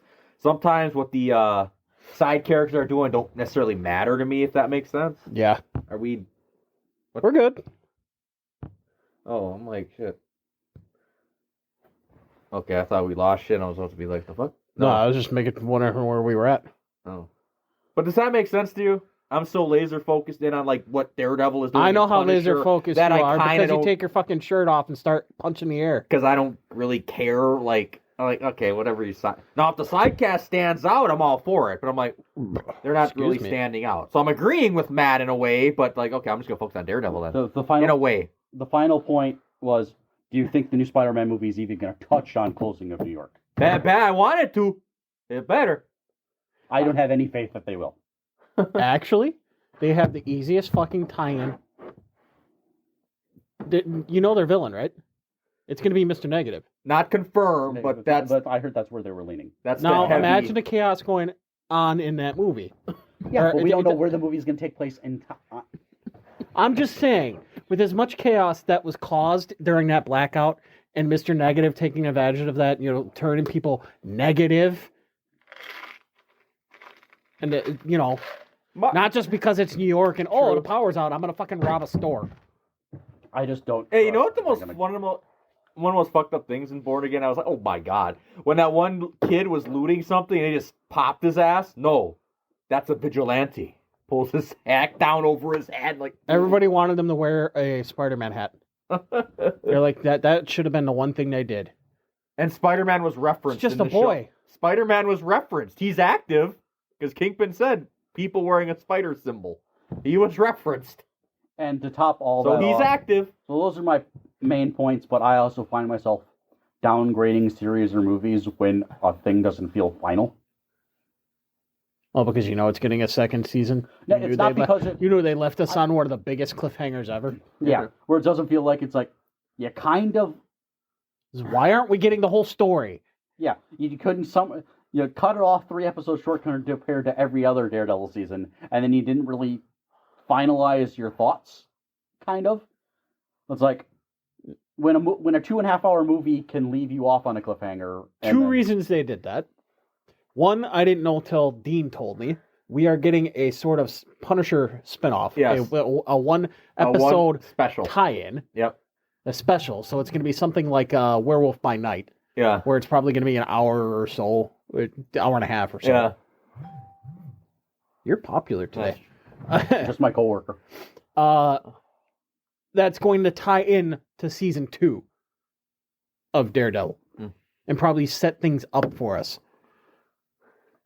I just find myself downgrading things a little bit even more if it doesn't feel like you finished your original plot. I understand it. Mm-hmm. It makes a lot of sense that you feel that way. Yeah, it did piss me off. It's like, are you fucking kidding me? And I have no clue how long we have to wait either. That's the other thing. Mid 26. They basically shot both these back to back. Yeah, next year. Mid. But they shot it back to back, and that doesn't help their case. What do you mean? So Next year. Really didn't want to think. That's not that bad. They shot a lot of this shit already because it's fucking spoiled that Daredevil's getting the black suit. Yeah. Because people seen the fucking shot of it, and I'm like, oh fuck. Which there are two here. This is a theory I had. I've been seeing it from people on TikTok and stuff that discuss the season. There's 2 directions I think season 2 could go. And I will full on be disappointed and very mad at the show if they don't do either one of these. He talked about his army they need. That army they had at the end there in the bar won't do it. That was poo poo caca. The uncorrupt. They got cops. That what 2? The 2 that were in there. You had one ex cop with that's his investigator now, and one current cop, plus a couple officers that we saw. What the fuck are they gonna do? Was the lawyer friend in there? I can't remember. I didn't think so. No, she was looking at the deed thing. She's going to operate from she's going to operate it more through the law than he is. But either it's you bring the Defenders back, you bring Jessica Jones back, and I want her back so bad. I love Kristen Ritter. I want her back. Her and Luke in more scenes. Oh yeah, I want them banging. That's what I want. But I want Luke Cage back. I like Mike Coulter as Luke Cage. I really did. Yeah, the only one we don't like is Iron Fist, and bring him back. He wants a redemption. Get him. Well, give him a chance. Okay. Fucking bring him back. It's not that I didn't like the actor. I didn't like the direction that his story went. I didn't like that he wasn't committed to the action sequences. That was part of the thing that hurt him. He wasn't into the choreography. Another New York That's hero. Kind of weird considering the show he came from. Another New York. He didn't do a lot even in that show. In Game of Thrones, right? Yeah, but he didn't do a lot of actual fighting in the movie. Well, then he jousted. That shows how much I fucking know that, because I never watched the fucking show, so I wouldn't know. He was there to be basically borderline love interest. Another New York street hero is Moon Knight, but I don't know if Moon Knight fits in there that good, but that's another New York street hero. No, we just got the taxi driver, and as far as I know, he's still in Europe. You have a Chang-Chi tie-in, too, technically, by any definition. And the elephant in the room, people, myself... Shang-Chi is hanging out with Wong. Myself included, maybe need to give up hope. Everyone wants a Spider-Man cameo in Season 2. Marvel has to go beg Sony for that. You know, I'm right behind you with that one, but I don't have as high hopes. I don't have high hopes, but if they would... I was right. It is Gosling, it's not Reynolds. I see him getting Miles before that, because as far as I know, Sony doesn't have the rights to the character. No, what, Miles? Miles No, Morales? Sony's got him too. Sony's got the rights to... Sony has the rights to pretty much everything Spider-Man. They just share it with Marvel once in a while. Everything that Marvel helps Sony make the movies. The Tom Holland movies, they provide a lot of the story and stuff, but I think Sony provides a good chunk of the money. They split it. And Sony still owns all them characters. But I've said, I don't want Sony, Disney owning all of Spider-Man. No thanks. No thanks. As much as I have a love-hate thing with Sony sometimes. No thanks. No thanks. What the? I'm letting you guys argue. But I'm taking the sodas I know you guys aren't going to drink out of the fridge. We weren't arguing. We ain't even arguing nothing, though. We're agreeing. I'm saying... I'm just wondering... For the podcast, I'm not saying you're arguing. Oh, I was like, what are we arguing? I don't need to contribute to this conversation. No, I was going to bring... Fine, I'll put it this way. Who do you want to see For what? in this army? Oh, before I say anything, the other... Street level guys. Before I say anything, the other route they could take, because the black suit is from Shadowland storyline from the comic. In that arc, Daredevil was leader of the Hand. The other theory is him bringing the hand to help him. That's the other possibility. You know, in the small conversation I had with him, well, they'd have to work in how the hand is still surviving in New York like the foot, because if I remember right, in the Defenders, they took everybody out. They'd have to really spin that supernatural part of them. And kill off everyone. Not really. But that's the two routes. They go one of them routes. It's whatever. I'd be happy. But I would have to watch the Defenders again anyway, because... Well, I know Punisher's going to be a part of Season 2. He fucking broke dude's arm. Get the fuck... I'm a fan. Come on. Yeah. My boss didn't see that. Give him keys. We both watched it on Thursday night before going into work. I was actually so surprised that it was coming, because I was spinning through the credits. And you're like, there's a scene going on? Hold on. Boop, play. It's Disney. I look to see how much time is running left anymore. I'm like, wait, did you put a scene? Well, they weren't going to let fucking you think they captured Punisher. That announcement came out on Thursday. Well, see, I'm different because of Disney, because I never know if they're going to put, like, not really an end credits thing, but lead into the next episode sometimes. Right. Yeah. So I do... They'll usually do that for Disney Plus, though. Yeah, some of their shows. Like Spider-Man, they did it a few times. The cartoon one. So I would fast forward through it and just watch, how many, title cards is what I'm going to call it, or credit cards. Yep. That sounds wrong still. It is a credit card. Credit tile. That's better. Credit scroll? Credit scroll. Well, we were talking about D&D earlier. I think... Yeah, that's what I'm... Sorry, Dean. I have to thank Star Wars for that one, for the opening scroll. Anyway, I fast forward until I see a picture, and then I go back like 10 seconds, and boom, I lead into it. That's the only reason I knew that there was an extra scene. You're like, what the hell? I got excited when I seen him sitting down in the cell. Ooh, what's going to happen? Well, you knew they weren't going to let you think he's captured for good. He's there, he's out. He's out. I kind of hate how I say ooh now, because all I hear is ooh, piece of I'm cake. not trapped in here with you. You're trapped in here with me. Yeah. I said that. I said, John Bernthal is my Punisher. He was born to play Punisher, Matt. Oh, you're lucky he stayed around. Yeah. After everything that happened, yeah. He walked away. He walked away for a bit. Well, first he had the crop tops in real life wearing a symbol. And they put it into the fucking show. And then he had Disney trying to mess with his shit. He's a very big source material guy, too. Mm-hmm. That's one person I would love to wait in line at a con for, because he, as gruff and mean as he comes off in all his roles, he is a very nice guy. As far as I can tell from everything Punisher he's done so far, it is very to the source. So I believe it. He didn't have to go far from a character that he had already played either to start playing Frank. Who was the First time I saw him was Shane from Walking Dead. Yeah, Shane. He was playing a cop there too. That's what I would know. Yeah. That's the first place I've seen Bernthal. And then he advanced into other things. Yeah. He was in The Amateur. The only time I actually started to even pay any attention to The Walking Dead was Negan.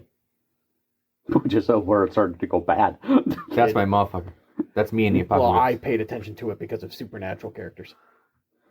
Yeah, now they're all on the boys. And then I got... and then I started liking Invincible, and then I got that voice. Where he came back and beat him. So my boss had never seen the most recent movie of remake of Dredd, Judge Dredd. Yeah. He hadn't seen. My boss had never seen it. He'd only seen this. So it's still That older. one confused the shit out of me. What, the new one? The remake? Yeah, because With they put Carl Urban? superpowers in it. No, they didn't. It's psychics? Yeah. Well, she was always a psychic. Judge Anderson was always a psychic. That was actually one of her things. She's a mutant.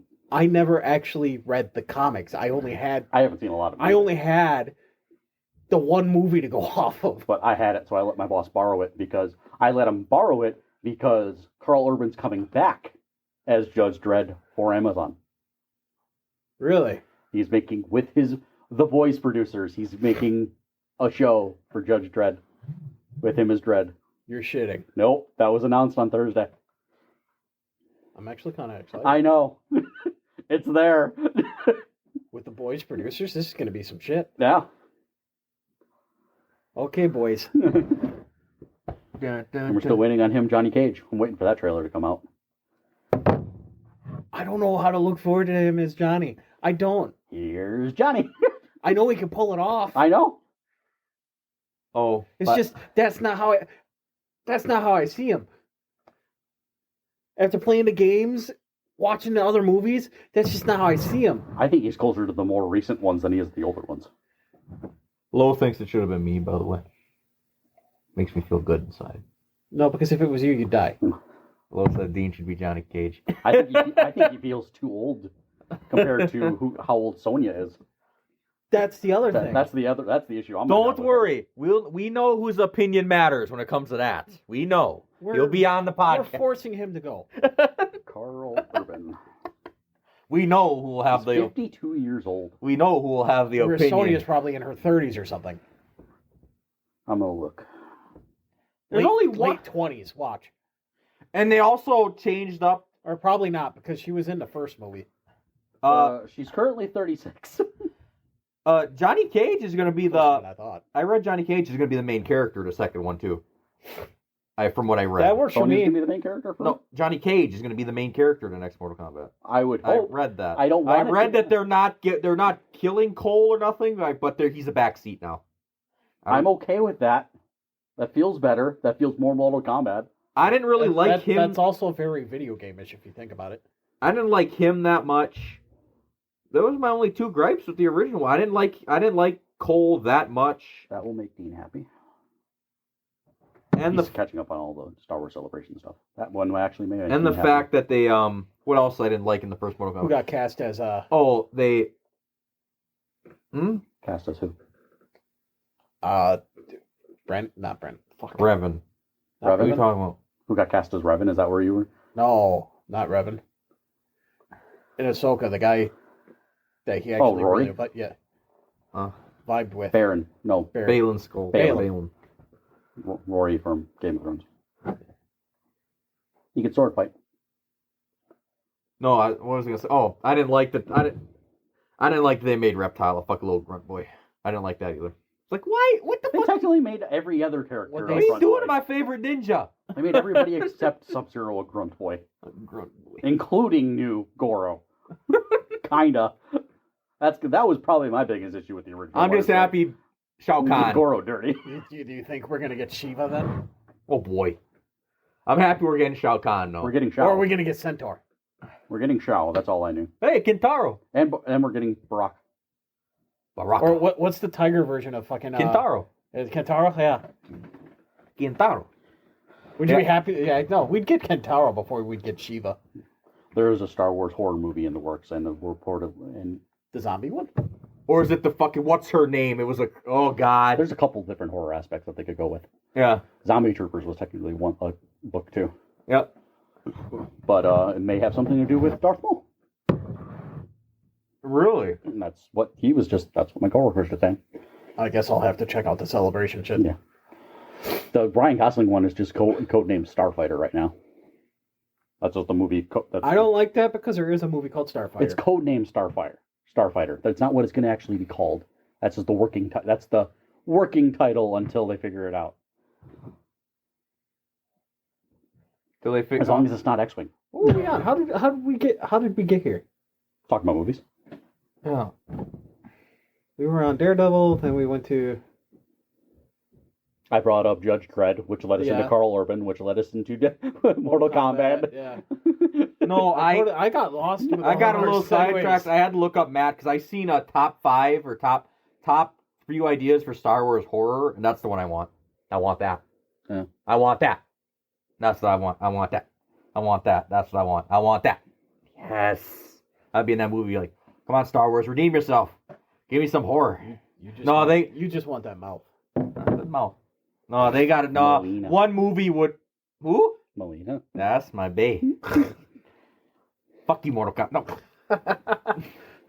Well, it was a rant. It was a bullshit kind of episode too in between. So I won't lie. We kind of wanted to do this. Matt even said. It's been a month. We haven't talked about shit. Jay's sitting there like, God, you guys, it's been a month. We haven't done one forever. We didn't bring up the other thing. We didn't bring up the other thing with the Reacher.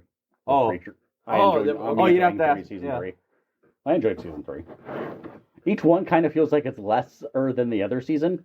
I won't argue that. But Are you saying it's trending down a little slightly? bit? Boop, boop. The one Alan Richardson wants to do, they probably can't do. The next one. The book? Yeah, the next book they want to do, they probably won't let him do it. Because I realized that each one is based off of a book. Yeah, each season is based off a different book. Which is nice. It's a good... The funny part is that we've technically done 5 of the books now. 5? Because... Was the first one like a 2-book? No. Because they won't touch on the 2 movies. The 2 Jack Reacher movies with Tom Cruise. Oh. I actually They like won't the first do one. those. I like the first They one. reference them in the shows. Because I think we've talked about this before, where they mentioned things that happened in the movies, but they won't do. But since they happened, they won't touch those. They joked about it. Yeah, they talked about the sniper dude. He owes him now in season 2. They talked about when in season 3, where he's calling the military base, he's calling to talk to what's her name that he helped rescue in movie 2. So it's like they're referencing. I don't remember movie 2 very much, so that's kind of sad. It's fun, but they're referencing those, so they've done 5 books by definition. Though movie 2 is on TV more than the first one. The one he wants to do is a kidnapping of the president's daughter. Oh boy. With an extremist group. That's not the one where he technically earns a pardon, isn't it? Might be. I don't know for sure. I didn't actually read the book. I just had like Wikipedia read. Yeah. But that's the one. But it has to do with government stuff, and that they may not be able. Technically, that's a book series you'd probably buy. Preacher? Yeah. Preacher. Currently, That's not. That's the I've sad been on part my is that Stephen King that's not kick, even the but- name of the book series. No, I don't. There's a shit ton of them though. I looked up a picture and had a whole shit ton of them. It's the same as John Clancy. Oh. Yeah. There is like, what is Reacher? Like MP, military police or Yes. something? It starts off as military police, and then Yeah. it just goes sideways from there. Okay. Because I like him. So I definitely would watch it at some point. I like him. Preacher, why does trouble always find you? Because I can deal with it.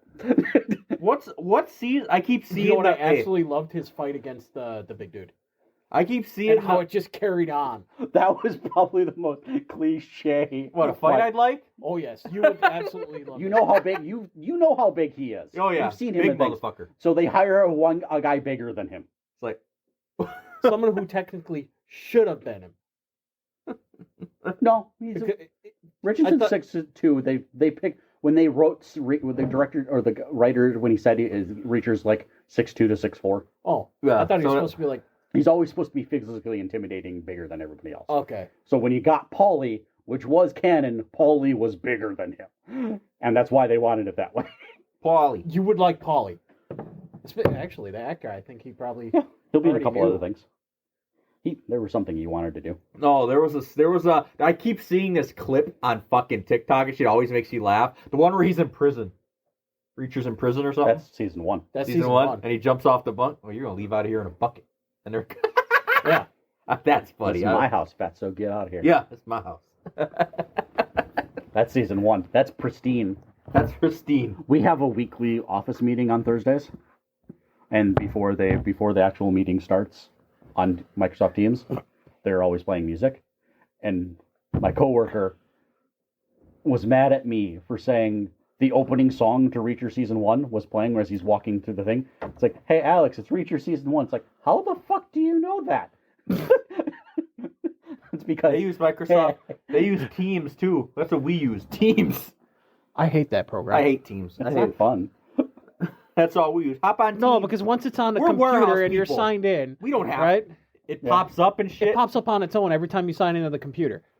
And I've changed the settings multiple times. It's just whenever the computer I goes just through an let it pop update, up it's and there. then- I just let it pop up and then click X. That's all I do. Yeah, but we have to sign in the computer multiple times a day because it signs us out. I get around that by having Magic the Gathering streams playing on. Yeah, we have no control over that. Yeah. That's mainly for office people and shit. We don't use the fucking Teams. Neither do we. We're Teamsing They try to invite us, and then we're like, No.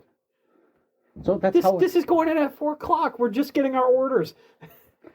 That's how we get off of our office stuff. Most of the stuff is happening in the office building. We're 3 blocks away. Well, most of the time, and this is actually one of the things. Separate buildings or just a big building? I'm in the warehouse, which is 3 blocks away from the office.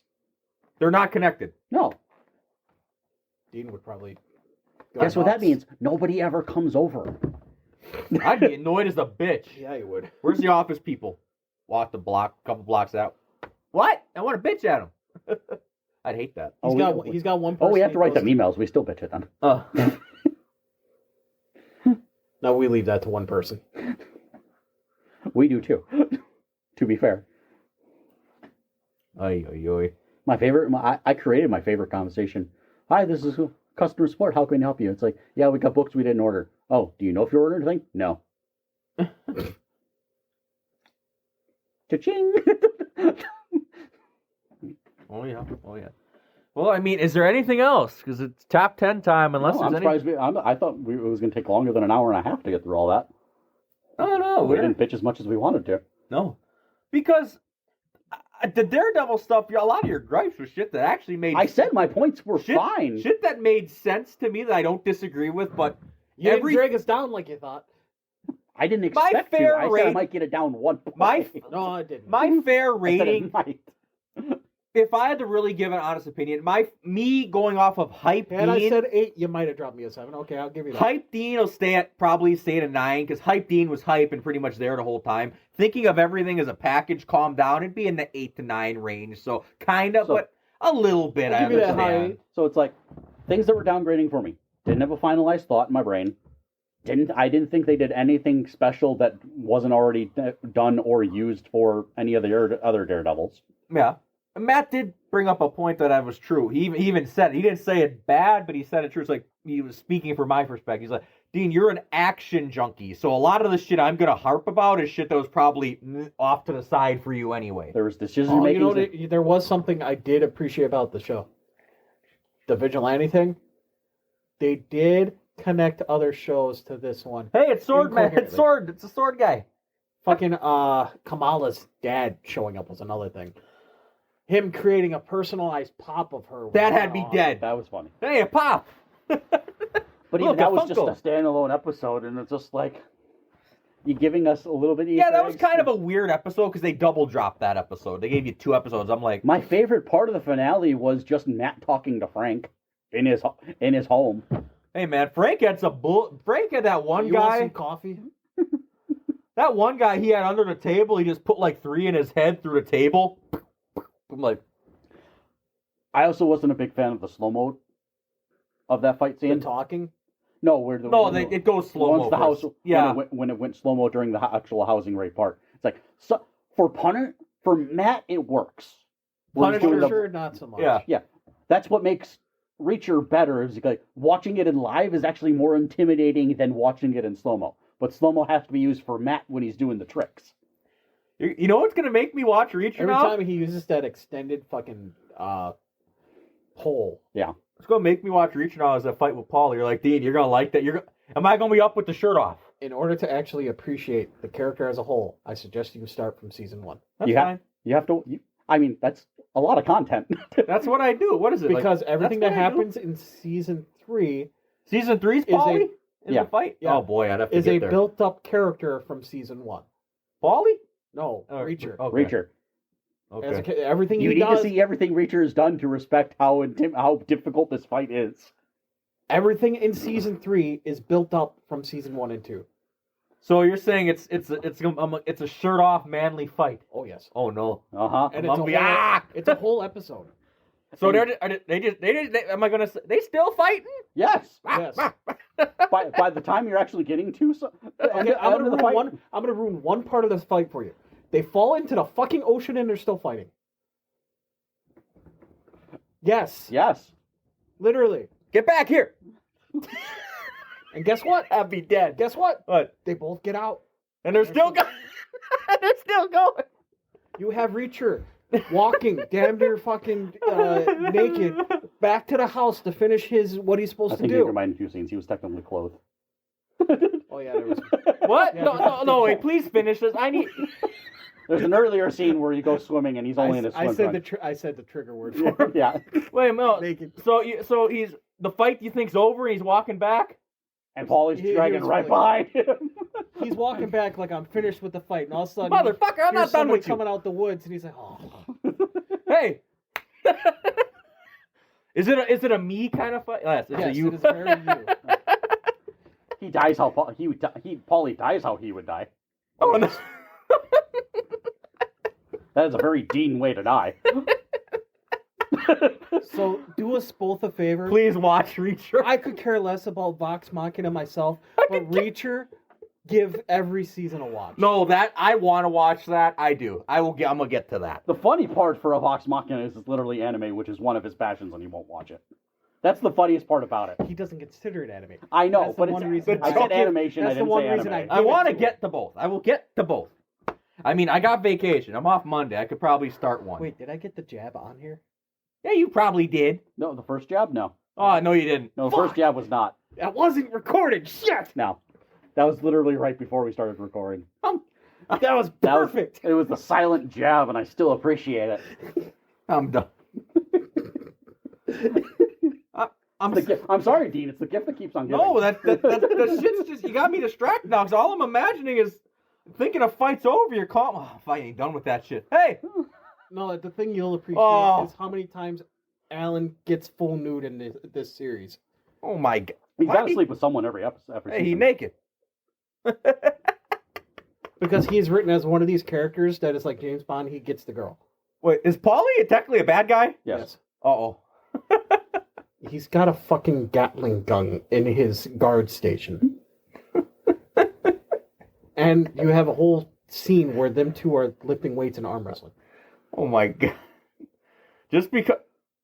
Oh, and you know I like it because I like kind of down and dirty fights, like Muse and Daredevil the first time. Like, oh, you'll like this one then. Watching the show will make you realize how You're- good he would be at Batman.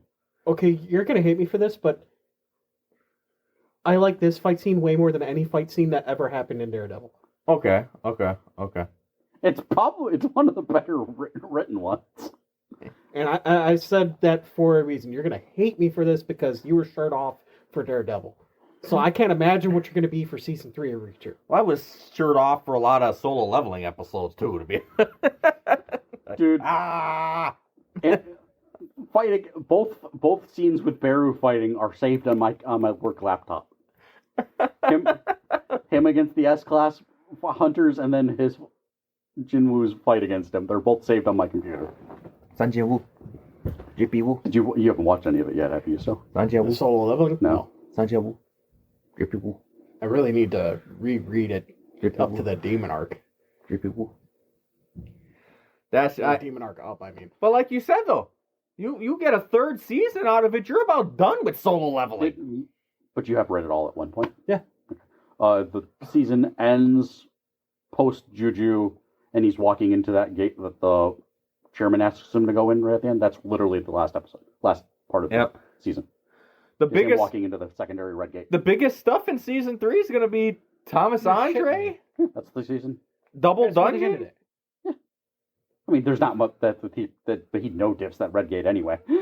Thomas Andre, Double Dungeon, Monarchs. There ain't much left. His own guild. No, I don't know how if you can get 2 seasons out of it. I really don't. We might not be able to. No. This feels kind of like a. Unless they lead it right into Ragnarok somehow. I doubt it.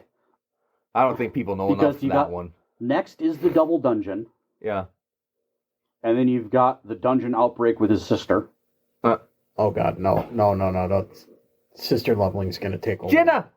I don't know if that's not gonna have a lot of sister leveling.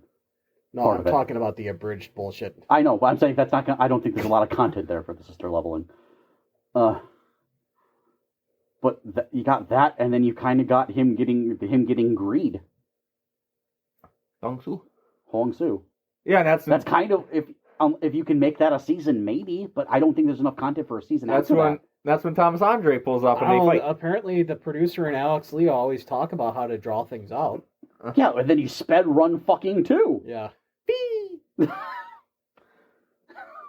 Well, no, when he Because killed... there's certain parts where they're not talking and Alex Lee is... I broke him with when he kills Dong Su, that's about when Thomas Andre shows up and they fight. Yeah, but I'm saying after that, there's not a lot. Yeah, besides the Monarchs and shit. I do want to see him get Greed. I'm a little mad because Greed don't do much. Funny, because he don't want to use Greed. Because Greed's design is flawless. I love Greed's Everybody design. after Greed he gets is barely used.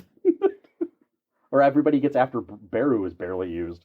He gets fucking the Aqua one and Greed relatively close by after. I also love Jima. The one that Jima's the one. Beru basically becomes his lieutenant and does everything for him. Yeah, until the final level.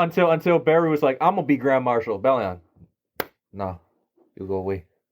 Go away. Belian just aura farmed the shit out of Beru, and that's hard to do. You go away. Oh, you want to know You want to know the big debate in solo leveling? That's still going. Are you paranoid like me? I keep looking at it. I am getting paranoid. I am. Actually, the way we do our top 10, We got to get to it pretty quick. But no, my last thing, because we had a solo leveling. One of the biggest debates right now for solo leveling currently, like the strongest shadow is Belian. That's not debatable. It's Belian. Who's stronger, Beru or Igris? You got people on both sides. Beru starts out as stronger. He's technically a higher level. A lot of people say Beru starts out stronger, but people say when Igris gets the sword and unlocks his full power, Igris is stronger. I'm just saying that's the debate. It's a fair argument with the sword. Yeah. But Beru's always been a higher rank. You can understand both sides almost. And also, to be fair, Beru could heal and Igris can't. Well, then the Igris side brings up the statement that the Frost Monarch was scared of Igris and not Beru. I'm just saying the shit they bring up. He's like, based upon power. Yeah.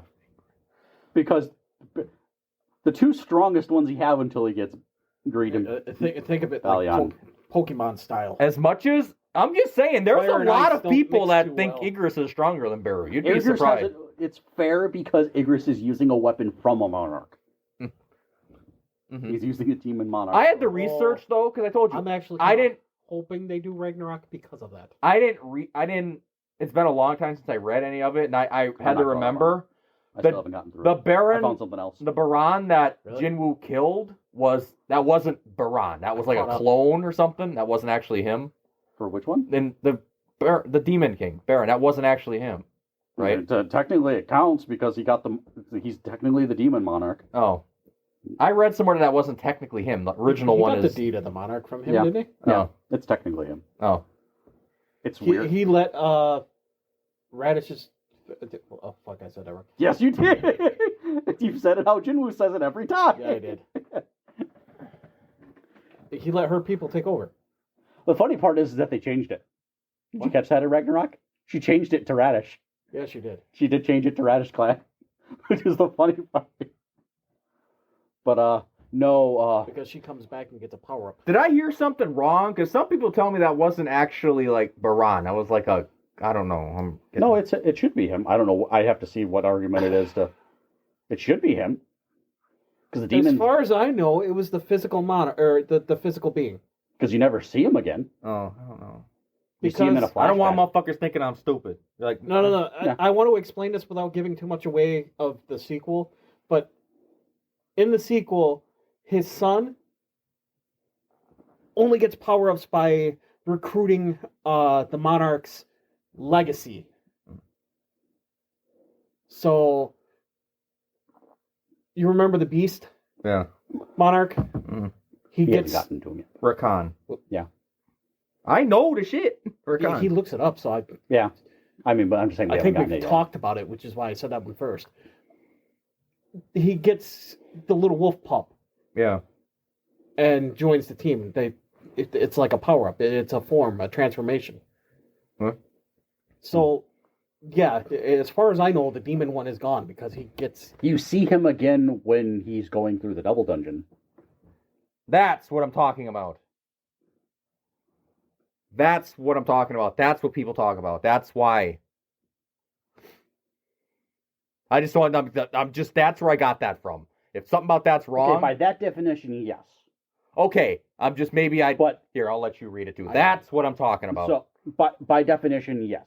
In the story of soul leveling, the Baron that Jinwoo faces on the 100th floor is a clone, not the real demon monarch Baron, because he was killed by Ash. That's In why. the storyline, technically, that's true. Do you get what I'm because saying, though? Because you get the flashback of it. Okay. So that I understand. That's why That's where I got That's that. fine. Is that where we're getting technical? No, that's where I got that from. Because the Baron he fights is technically created by the system. Okay, that's all I needed.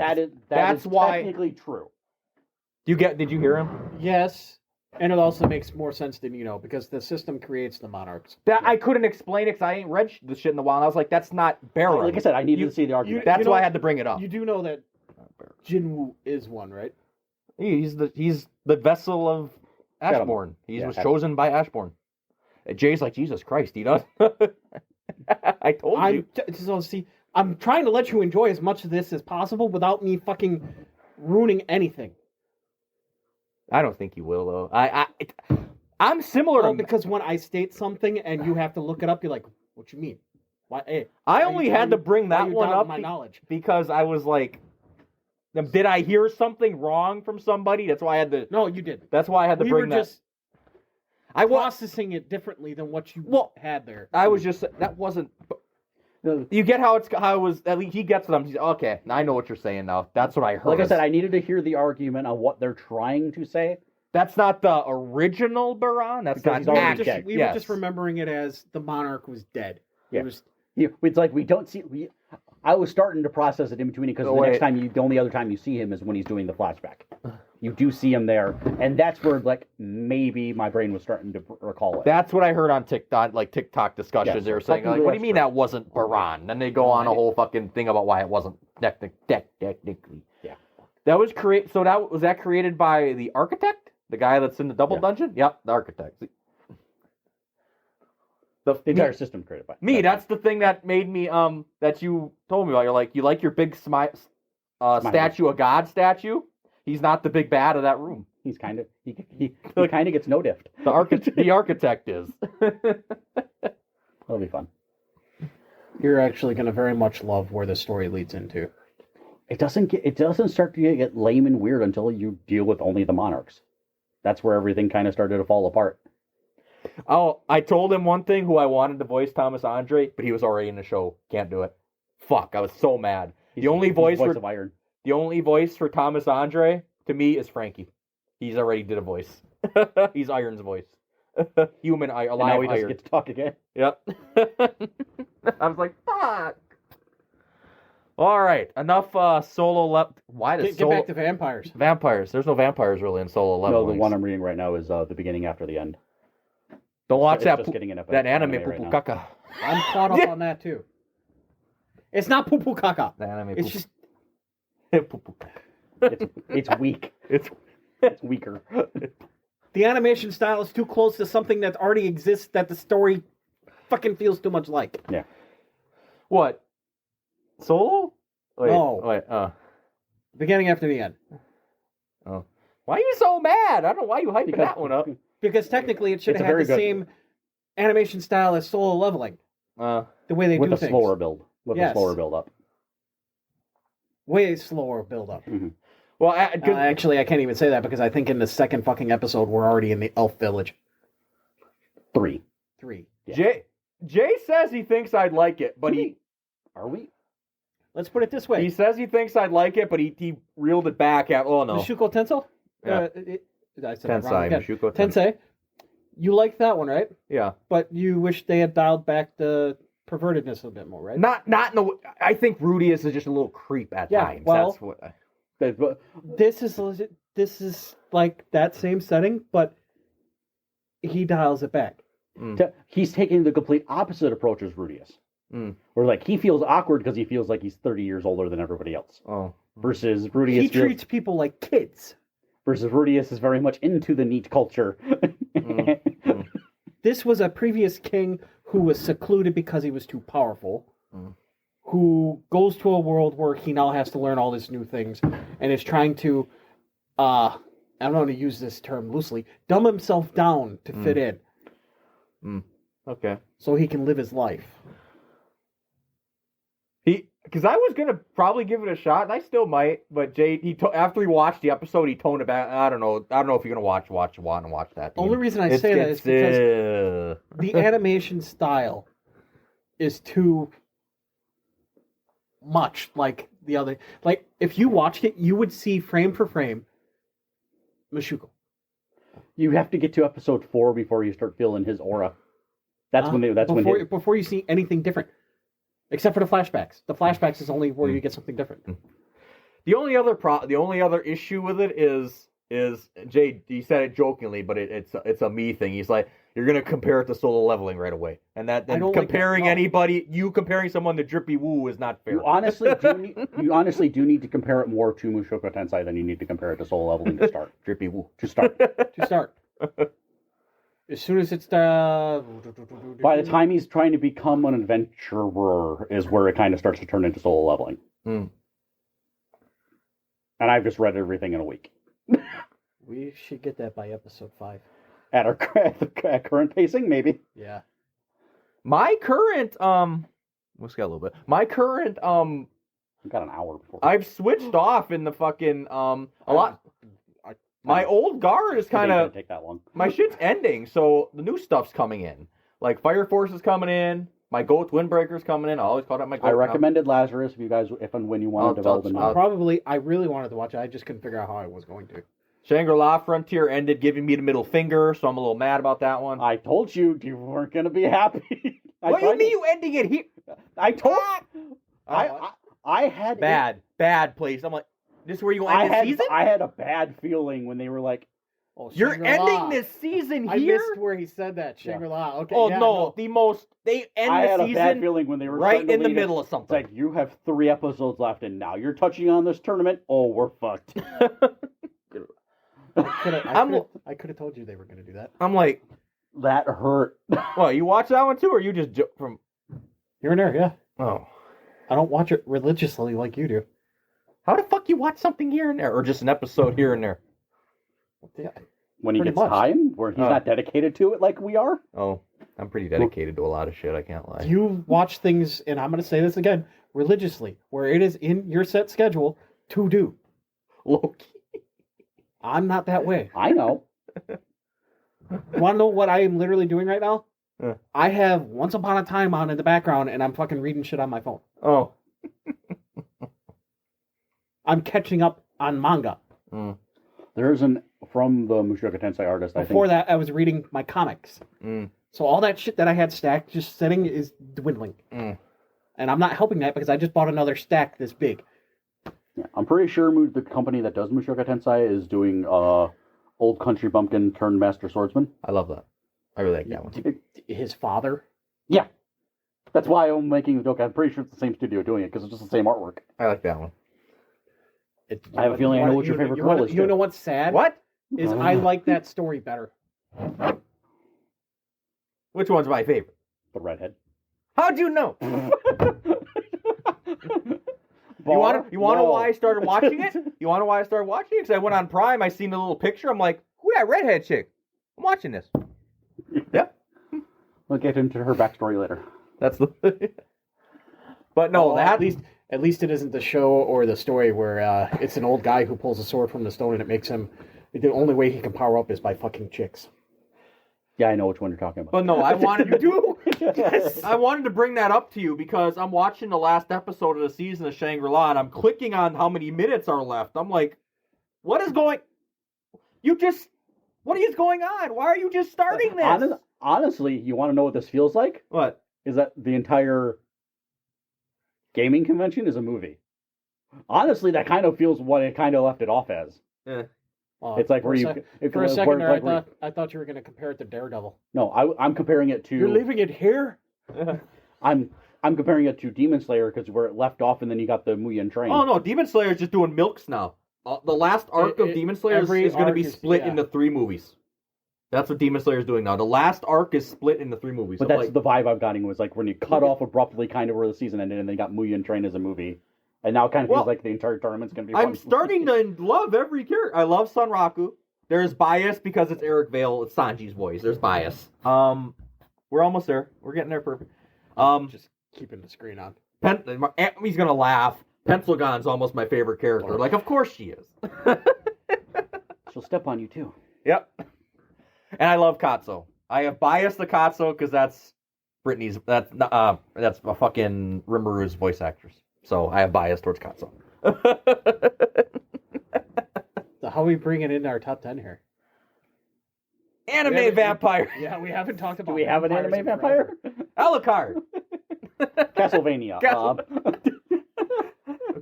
By definition, we have Castlevania. Circling back to... Yeah, that one is. He can't yell about that one. It's literally in the anime tab for Netflix. But then again, if you put Vox Machina in Netflix, you would get there too. Just keep stabbing him in the back, why don't you? Circling. That wasn't intended. That was all you. Circling back to vampires, our top 10 for this episode is top 10 vampire movies.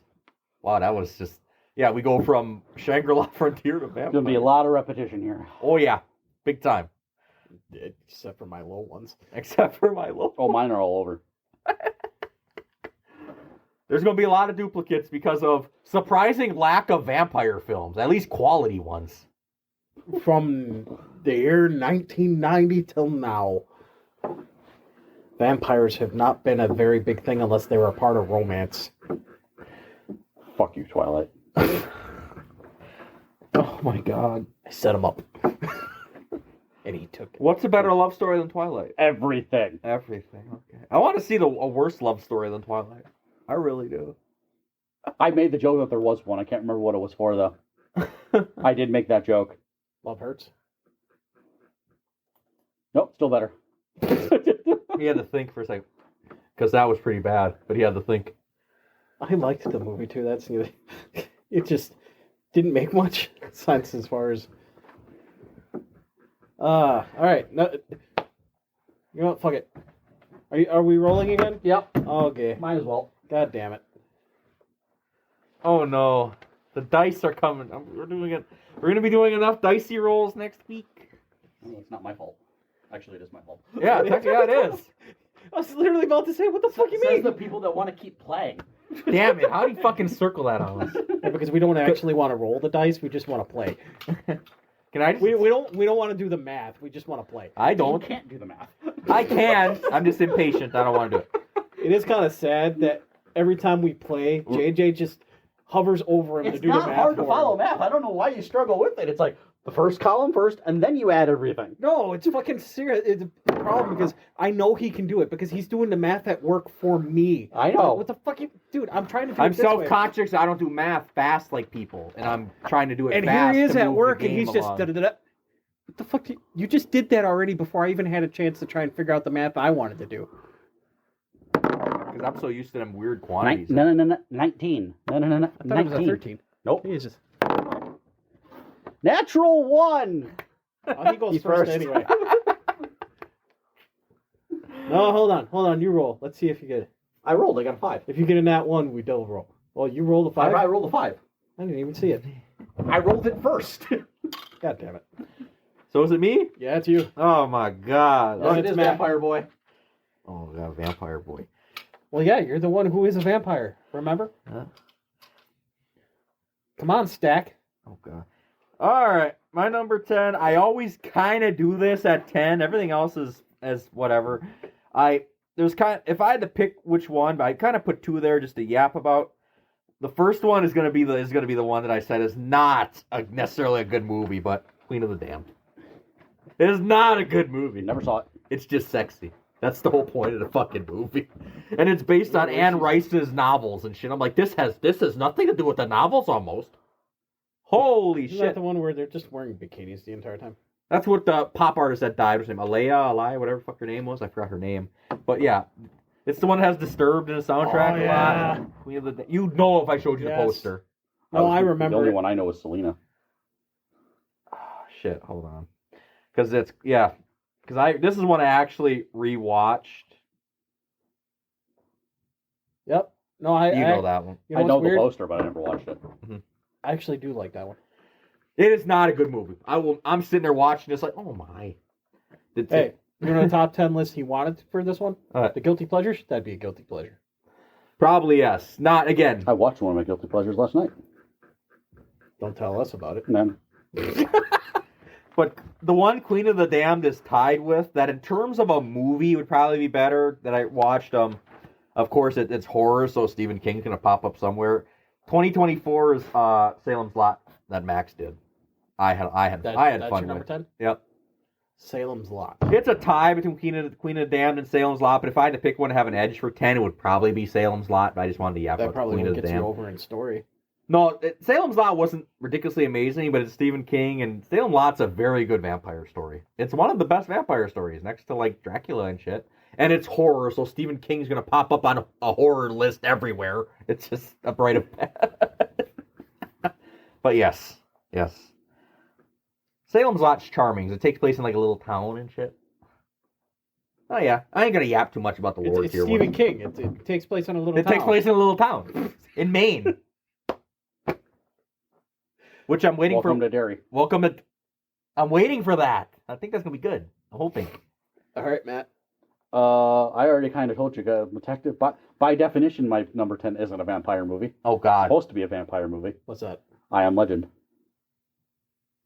Is that supposed to be a vampire movie? It's debated because some people think they're zombies. The book The is book vampires. The movie is not. Movies it's like zombies and it's weird. Basically, vampire, but they hurt when they go out into sunlight. They were supposed to be vampires. There's people that.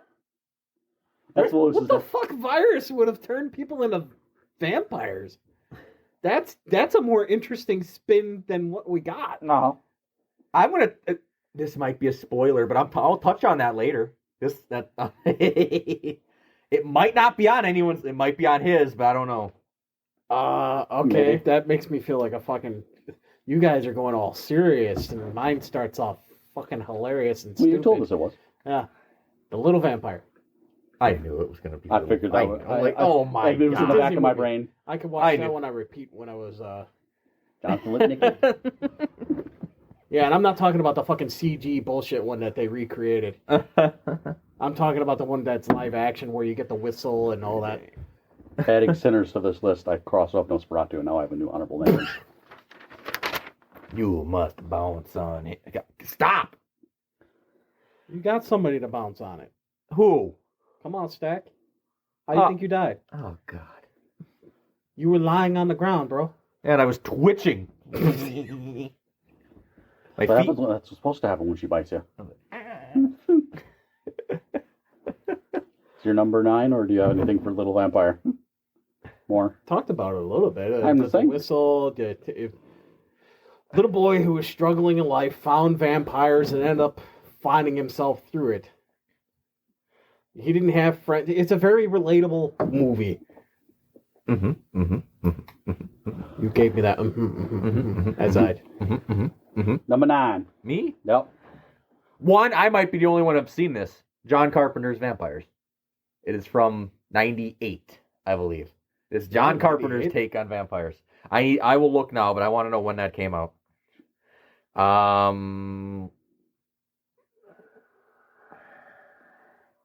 When did that come out? 98. That was right. It's a horror western. Vampires. The main vampire is played by the guy that's in the Third Karate Kid and Terry Silver. The guy who plays Terry Silver's the vampire. Yeah, I could see that. But the main star is James Woods. And James Woods there's good vampire action in there. It's very bloody, but James Woods carries that movie with some of the shit he fucking says. Okay, I can't see him as a vampire fighter vampire after watching Scary Movie. God damn. But no, he is. And Now imagine the entirety of that movie with that James Woods. No, it's a more serious James Woods, but he still has fucking iconic one-liners. Hey, because he's traveling around after his whole crew dies, he has a padre. He goes, "Let me tell you something, padre. Let me tell you something, padre. Vampires, they're dangerous. They're not what the books and movies tell you. They're not fags dancing around in formal wear. They're dangerous." I'm like, I'll take that line to heart. There's a whole. Why did Asterion pop into my mind when you said that? Pocket sand. Pocket sand. But no, it's a good movie, and it's very bloody for its time. Like, God, you got this much people getting hacked in half in 1998. Fags dancing around in formal wear. That's a quote from James Woods in that movie. There's another one, but it's too long. I'll read it later. But yes, good movie, very entertaining vampire movie. Oh, we're different so far. I said until I start to hurt you now. Oh no. What? Number 9. I know it's on his list. Okay. Dracula Untold. You son of a bitch. I vibe with that movie a lot more than other people did, so that's higher. That's higher. Not just a higher for me. It's the most realistic approach to a vampire movie in a while. Okay, that movie made me so hopeful for the dark universe. That just got shoved under the rug, thanks to the Mummy. You want to know why, Mum? I tell you jokingly, but there might be truth why the Mummy movie failed. People, oh shit, Brendan Fraser. That's not Brendan Fraser. That movie sucked. Honestly, it was actually not a too horrible movie, and I'm saying not too horrible because it's something that was entertaining in the slightest. To me, I said the slightest. Yeah. My thing about Dracula Untold, one of my favorite. What I didn't get is that him turning into a mummy was like the entirety of the plot. Mummy. Didn't make sense to me. Okay, number 9. Let's go with Vampire in Brooklyn. Like, it was a vampire movie, but it was, not modernized to a fault. Not meant to be taken serious? Not really? Kinda. I mean, look at the main character, Eddie Murphy. Eddie Murphy is a fan. That's who it was, right? I'm not remembering that wrong. It was Eddie Murphy. I'm not living in a fucking different universe. No, it was Eddie Murphy. It was Eddie Murphy. It was like Blackula, but trying to take it seriously. Blackula, but trying to... Tell me I'm wrong. You're not. That's why I'm laughing. I liked it because of what it was and what it was trying to do. Mm-hmm. but it can't go higher on my list. Can't. Which is sad because the movie, the one that comes after it. We got number 8 for you, Dean. My number 8? Yep. Probably way higher on everyone else's, but I got Blade at 8. Good movie. One of the best opening. One of the only reason why the opening is the only reason. One of the best openings to a movie ever. Them motherfuckers are just getting it on in the club and shit. I could still jam to that music. I'm like, the fucking blood everywhere. Yep. The Daywalker's here. But no, invoking franchise rule here. I mean, Blade 1, great. Blade 2, great. Blade 3 was poo-poo caca. But 3 is the one that... Even if it does have its moments. Yeah, 3 is the one that lags behind. Because 1 and 2 are very good. 3 kind of... Which is the one with Reynolds? 3. Yeah. That's the reason them two had the beef. Oh, yeah, and they mentioned it in Deadpool Wolverine. We got beef. I don't like you. I never did. I never did. I never did. Blade. Higher on mine. That's what I said. I was like, I'll put it here. 8. Yep. Another movie that hurts Dean. Underworld. I put Underworld 1. That number 8. I knew that'd be on his list. Shit. Yeah. I did franchise rules on that one. Do you have a favorite? Or I did is it one. Just I said one. Okay. I'd probably lean the first one because that's a series that's there's some poo-poo caca in that series though too. There's Was some it poo-poo Underworld 2 caca or in there. 3 that decided to do a prequel thing? Rise of the Lycans. Rise of the Lycans was 3, and then the fourth Ties. Blood Ties was the one where they kind of did futuristic. Yeah. Yeah. It kind of turns poo-poo caca. That's where it started throwing me off. I was like, what are you doing? Again, I love Kate Beckinsale. They didn't know what they were doing. I love Kate Beckinsale, so there's a little bit of bias, but the movies were not. That's kind of me with Mila Jovovich and Resident Evil. They're not as bad as some of the Underwood. Some of them movies are like, holy shit, this is a oh boy movie, but I'm still here. I'm still watching. It's 8:30. Why am I tired already? You two exhaust me. Haha. Haha. I wanted to say it. You wanted to say it? So we're just work. Feels like it some days. We're an excuse to hang out. That's your guys' fault. That's-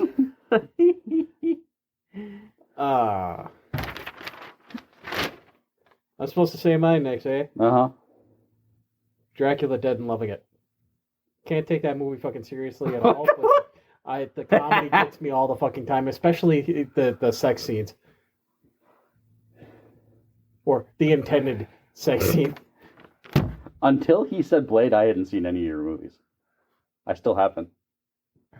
Really? So Vampire in Brooklyn. I've not seen any of those. You've not seen Little Vampire? You ain't Little seen Little Vampire? Or you said out of 10? I guess I I, thought you- have, I I guess thought I you had did seen see it. it. I guess I had seen it. And mine were Queen of the Dam, Salem's Lot reference, and Vampires John Carpenter. You ain't seen I none ain't of seen those. any of those. So I've seen one of you a piece. And only his is on my list. How are you with like Naked Gun style movies or like? I'm fine. I just didn't grow up on them like that. I watched Airplane before I watched Naked Gun. Okay, well, that's just like that, but it's I Dracula. I knew there were those movies existed. I just never got to watching them. For fuck's sakes, they have a Igor-esque type character in there that is just it's so hilarious. Fucks up on purpose, and they keep it in the movie. Did you see the Naked Gun trailer? Yes, I did, and I'm actually kind of excited for it. I actually do like the legacy part that they put into it. Okay. Because I wasn't sure how they were going to do it. With like they were going to reboot it, or were they going to?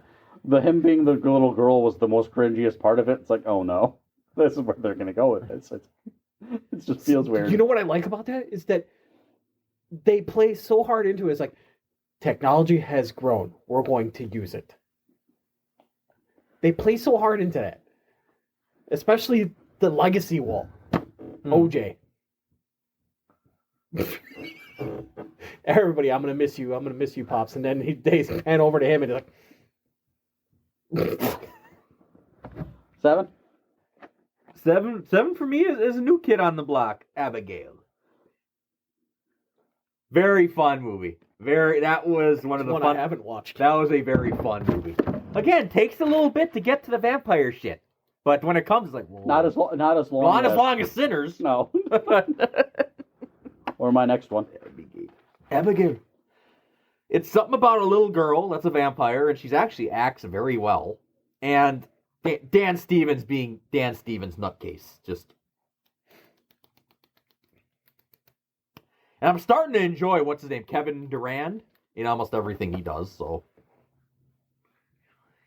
Giancarlo Esposito's in there. The only thing that had me, what the fuck, when vampires die, they blow up.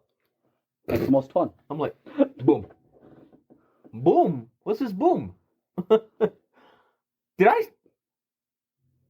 I watch that myself, or did I go to a movie with you and see it? You've seen it twice, didn't you? No. I saw it with him. You did see it with me. Yes, you did. I recommend it. You wanted to see it, and I said, well, I'll go see it. I'll go see it again. Yep. The weekends I couldn't be done. Yep. I remember. Yep. You didn't work with him yet. Oh. But yes, Vampire Go Boom. That's one of my favorite. Vampire Go Boom. My number 7 is Grim Dust Till Dawn. Higher. We know it's on mine. Yeah. I swear to God, when I say it, Matt's gonna be like, "How much of this is Salma Hayek?" All of it.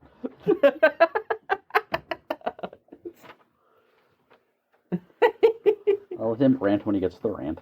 I probably ain't gonna rant that much. Yeah. It depends. Maybe a couple of the top ones, maybe. I think you might have actually watched this one. The Vampire Assistant. Not all of it, but I know which movie you're Is talking that about. that one with John C. Reilly that's Yes. based on Zerk the Freak, the fucking books? I know what that is. I actually would have appreciated not if seen all of it. that it had it gotten a sequel or more. There was like 12 books to that. Yeah. That movie must have flopped and It did. tanked. It did not We're like, come out during the right time, no. Nope. Nobody's The interested. Vampire's Apprentice, right? Yeah, Vampire I know what he's Assistant. talking about. That's the first book. Well, technically, I think that's the name of the second book. I used to dabble in those books in high school. Might have been middle school, though. That was 2009. yeah, like, So fuck. that was my junior year of high school. Yeah, that It was like not early... it was not appreciated at all. Yeah, that shit flopped. Because I don't remember... And that got like no cred either. It came out, nobody gave a fuck. And I was surprised them books were popular, but then nobody cared. Nobody cared. Nobody cared. And it sucks because John did a really good part in that movie, and it took away... What was his name? Crowley? Crowley, yeah. Yeah, Crowley. How the fuck... God, I remember random ass names. Like It's that encyclopedia... Crepsley, it says. Cropsley. Crepsley. Crepsley, Martin something like Crepsley. that, yeah. I knew he did. Oh, Vampire, you're talking about fucking Zerk the Freak. Budget was $40 million, made 39.2. Oh, Yeah. So it didn't even... Nope. my. I really would have liked a sequel, though, because the story was interesting enough. You had the war between two friends taking opposite sides. Yeah. That was kind of where this movie led up to. It was a prophecy that was never fulfilled. They weren't going to get no Entirely. 12 movies out of that. No, I didn't expect 12 movies. 12? I I mean, there was like expected 12. Maybe 3, There were 12 books, I only said. But, 2 at best. I mean, you gotta be like the book series to get every one of your fucking, get a movie for every book. Harry Potter. Harry Potter. No. I'm just laughing. Every single book they movie. did confirm Black Snake, by the way. So stupid. Mm-hmm. Harry Potter. There was a Harry Potter reference. They do. I can't say shit. Because it was J.K. Rowling, and she herself is weird.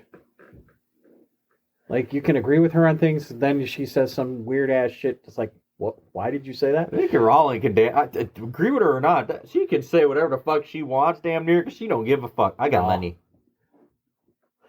She could care less. Because I want to say the time period in which her books take place wouldn't really fit that, especially where it is wouldn't fit. But then I'm like, England has black people too. I got to realize that. You're a wizard, Harry. Harry But Potter then again, episode incoming. I don't feel Snape being black would fit that because stereotypically, I don't know many black guys that get rejected like that. Not in Snape's character anyway. Yeah. And fawn over the girl for the rest of their life. The guy who voices fucking Miles Morales does. He wants to fight Josh Allen. Good luck with that. Sakes. You're gonna I die. had that out of my head forever. Next. 6. Oh, 6. What do you got? Oh, okay. My oldest boy on here. From 1985. Fright Night. Fuck, I just Never seen rewatched it. I forgot about that. I rewatched it a couple nights ago. Fucking great. And it's so fucking funny. It's charming. And when I was talking about vampire portrayals of vampires, like I was talking about Remick and Sinners, the vampire's name in that is Jerry Dandridge. And that is just one of my goated vampire. Fucking charming, charismatic, pretty as all hell. It's like, that's a fucking vampire. I just realized my 1, 2, and 3 are not on his list. That's one it was just bringing back. I was like, I want to sit down with Jay and rewatch Fright Night. I'm like, Jay would appreciate this too, because there's so many. I remember. There's so I many. just forgot about It's about the a movie kid itself.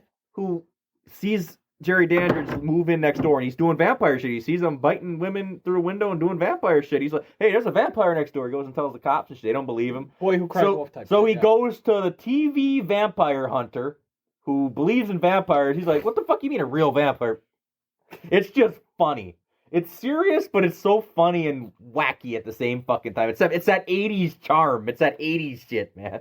It's so fun. Like when they're trying to get his friends to go over there and try to get him to help, they're like, "Well, I have an honorable mention that I have to bring up after you're done doing that. Oh, Jesus Christ!" And Man, it should have been on my list.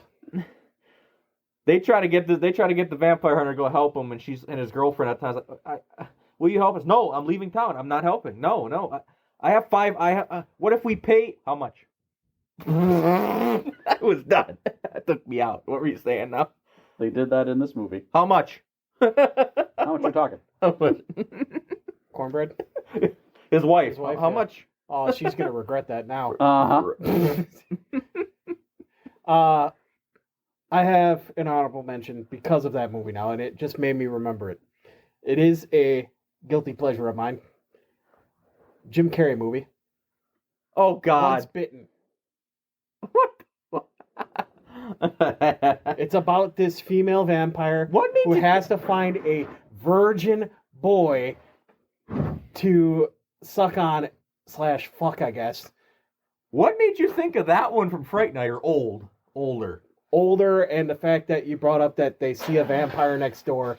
He had no clue she was a vampire. She was just hitting on him. Got bit, didn't know he was turning into a vampire. The funny thing about Fright Night is that's one. I don't know how big Matt is on watching older movies, but that's one Matt would like. I can almost guarantee Matt would like it. I mean, Once Bitten was campy as hell. Don't get me No, wrong. Fright Night was a little campy too. There's a couple vampire movies that I should have watched. Fright Night is one of them. You know what it is though. There's 2 other movies that I should have can't watched. totally recommend Once Bitten. There are 2 other major vampire One movies thing that about- people like. That one are thing gonna be about on my Fright list. It's Night- very Teen Wolf. One thing about Fright Night though, a little quick thing. It actually had a 2011 remake that actually fans of the original really appreciated because Colin Farrell played Jerry Dandridge in that one, and Colin Farrell did great. Colin Farrell does great with almost everything he does now. No, that's the one I didn't watch. 2011, they remade Fright Night, and people liked it, just like they liked the original. And the guy who directed the original Fright Night was the guy who did Child's Play. So shit, his name's Tom Holland. Yeah, funny, but not the Tom Holland we all think of.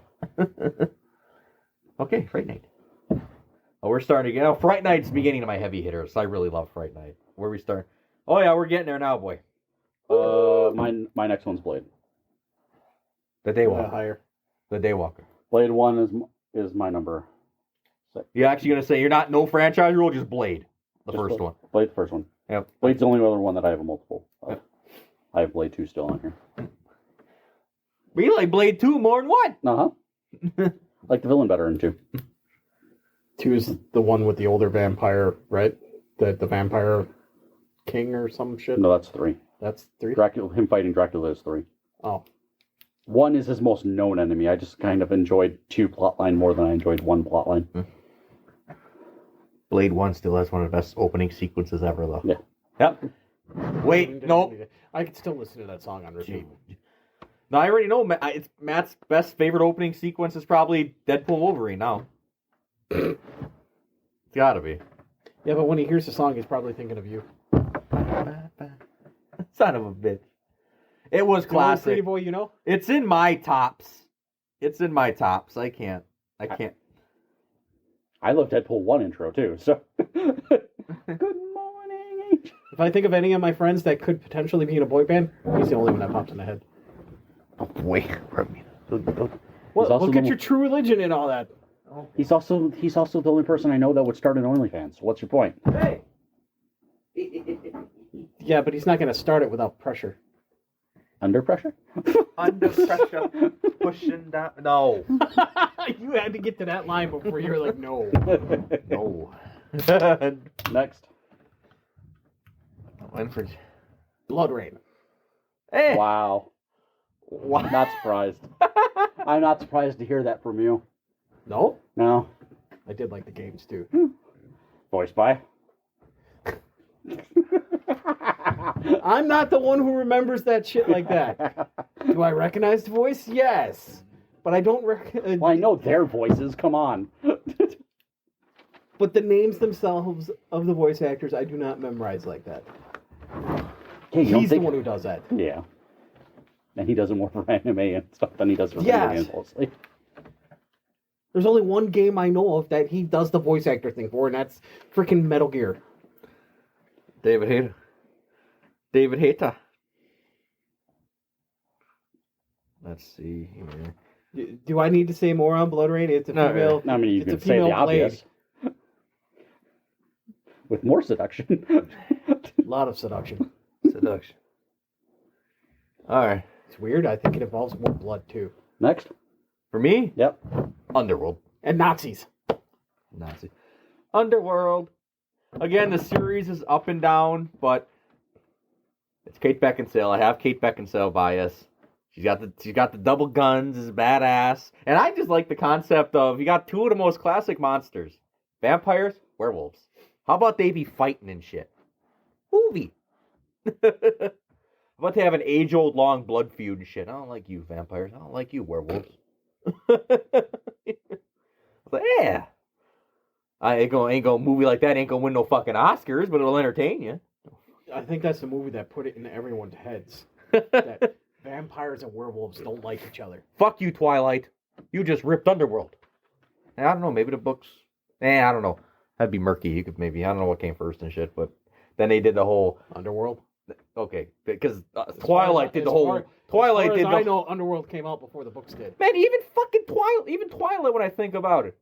They made the werewolves all pretty and majestic and shit. And I'm like, why is everything gotta be pretty? They were supposed to be shapeshifters at that too. And then the fucking werewolves You know, and because fucking... they were based off of Indian or Native American lore. Yeah. That's not how they were portrayed in the movie. I mean, Underworld, second one I can have fun with. Rise of the Lycans was me, because Kate Beckinsale wasn't barely in that bitch. Blood Ties was weird. The whole daughter shit. There's only one movie I don't know in this top 4. You're saying there's only one? That I don't know. Sadly, my It's the next one, Okay. probably. Probably. I had to look. Oh, he's expecting the other ones. Well, you already kind of told me these three are on the list. I just didn't know where they were ranked. So this is the only one I don't really know. My next one's Abigail. We talked about that one enough in this Yeah. podcast, surprisingly. Yeah, we talked. Yeah. Yeah, that's my next one. What do we got for time? We good? Oh, we probably good. I just like. Who knows? I just like. We haven't talked for an hour. This was going to probably be one of our shorter top 10s. Because of It is one of our shorter top 10s. Oh, we fine. There ain't much to. We ain't going on as much side tangents, and we're limiting our yapping about each one. And the fact that we got multiples is helping a little bit. No, because vampires fucked us. I think mythical creatures would have fucked us over more. It could have. Cthulhu. I think there's going to be a lot of... I don't know. Between me and him, I don't know. but that's also you're also the differentiating on this list. I'm the repeater. Yeah, you are. That's the problem. It's going to be his new nickname for the podcast. The Repeater. Mythical creature. Cthulhu. My lists are simple. I'm still going to piss Okay, I people think off. my lists are more simple than yours. Don't, because you're bringing in comedies. I don't have a comedy on here. Fuck fuck you, because my next one. I don't don't got the either. con- You've I'm got getting- 3 on there already, don't you? 1, 2, Or is this your third? 3, 4. Yeah, 4 out of the 5 I've said so far have. Yeah. Guess what? Friday morning, somebody posted on one of the things I looked like. There was a grid of 25 actors. If you could bring back no questions asked to a thing. 3 of the first frickin' names are people that I knew you would bring back. Robin Williams.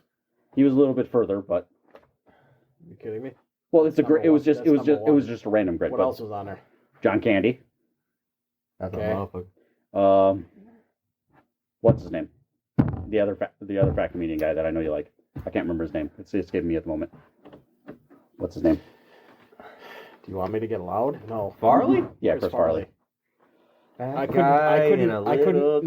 rightly. As much as I love the guy, I couldn't bring him back. Fat guy. You got the options of 5.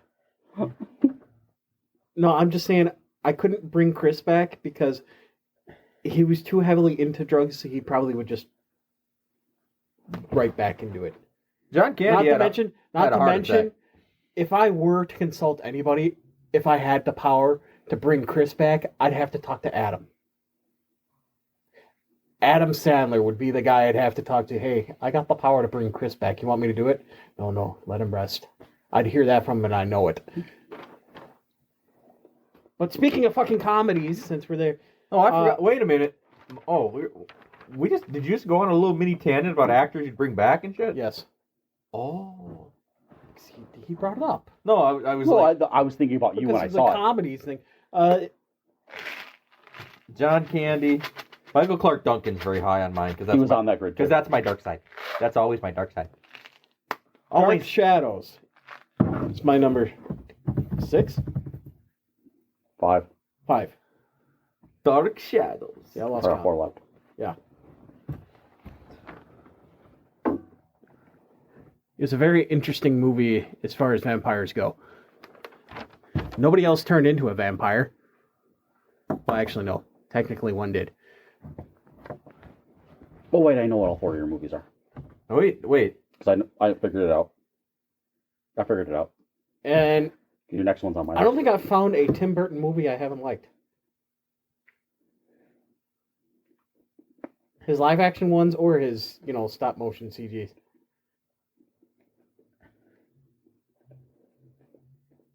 And anytime he's in a movie, it's not like you're not going to like it. Yeah. Do you remember Dark Shadows? I've heard the name. I have to hold on. If you look it up, you know what it is.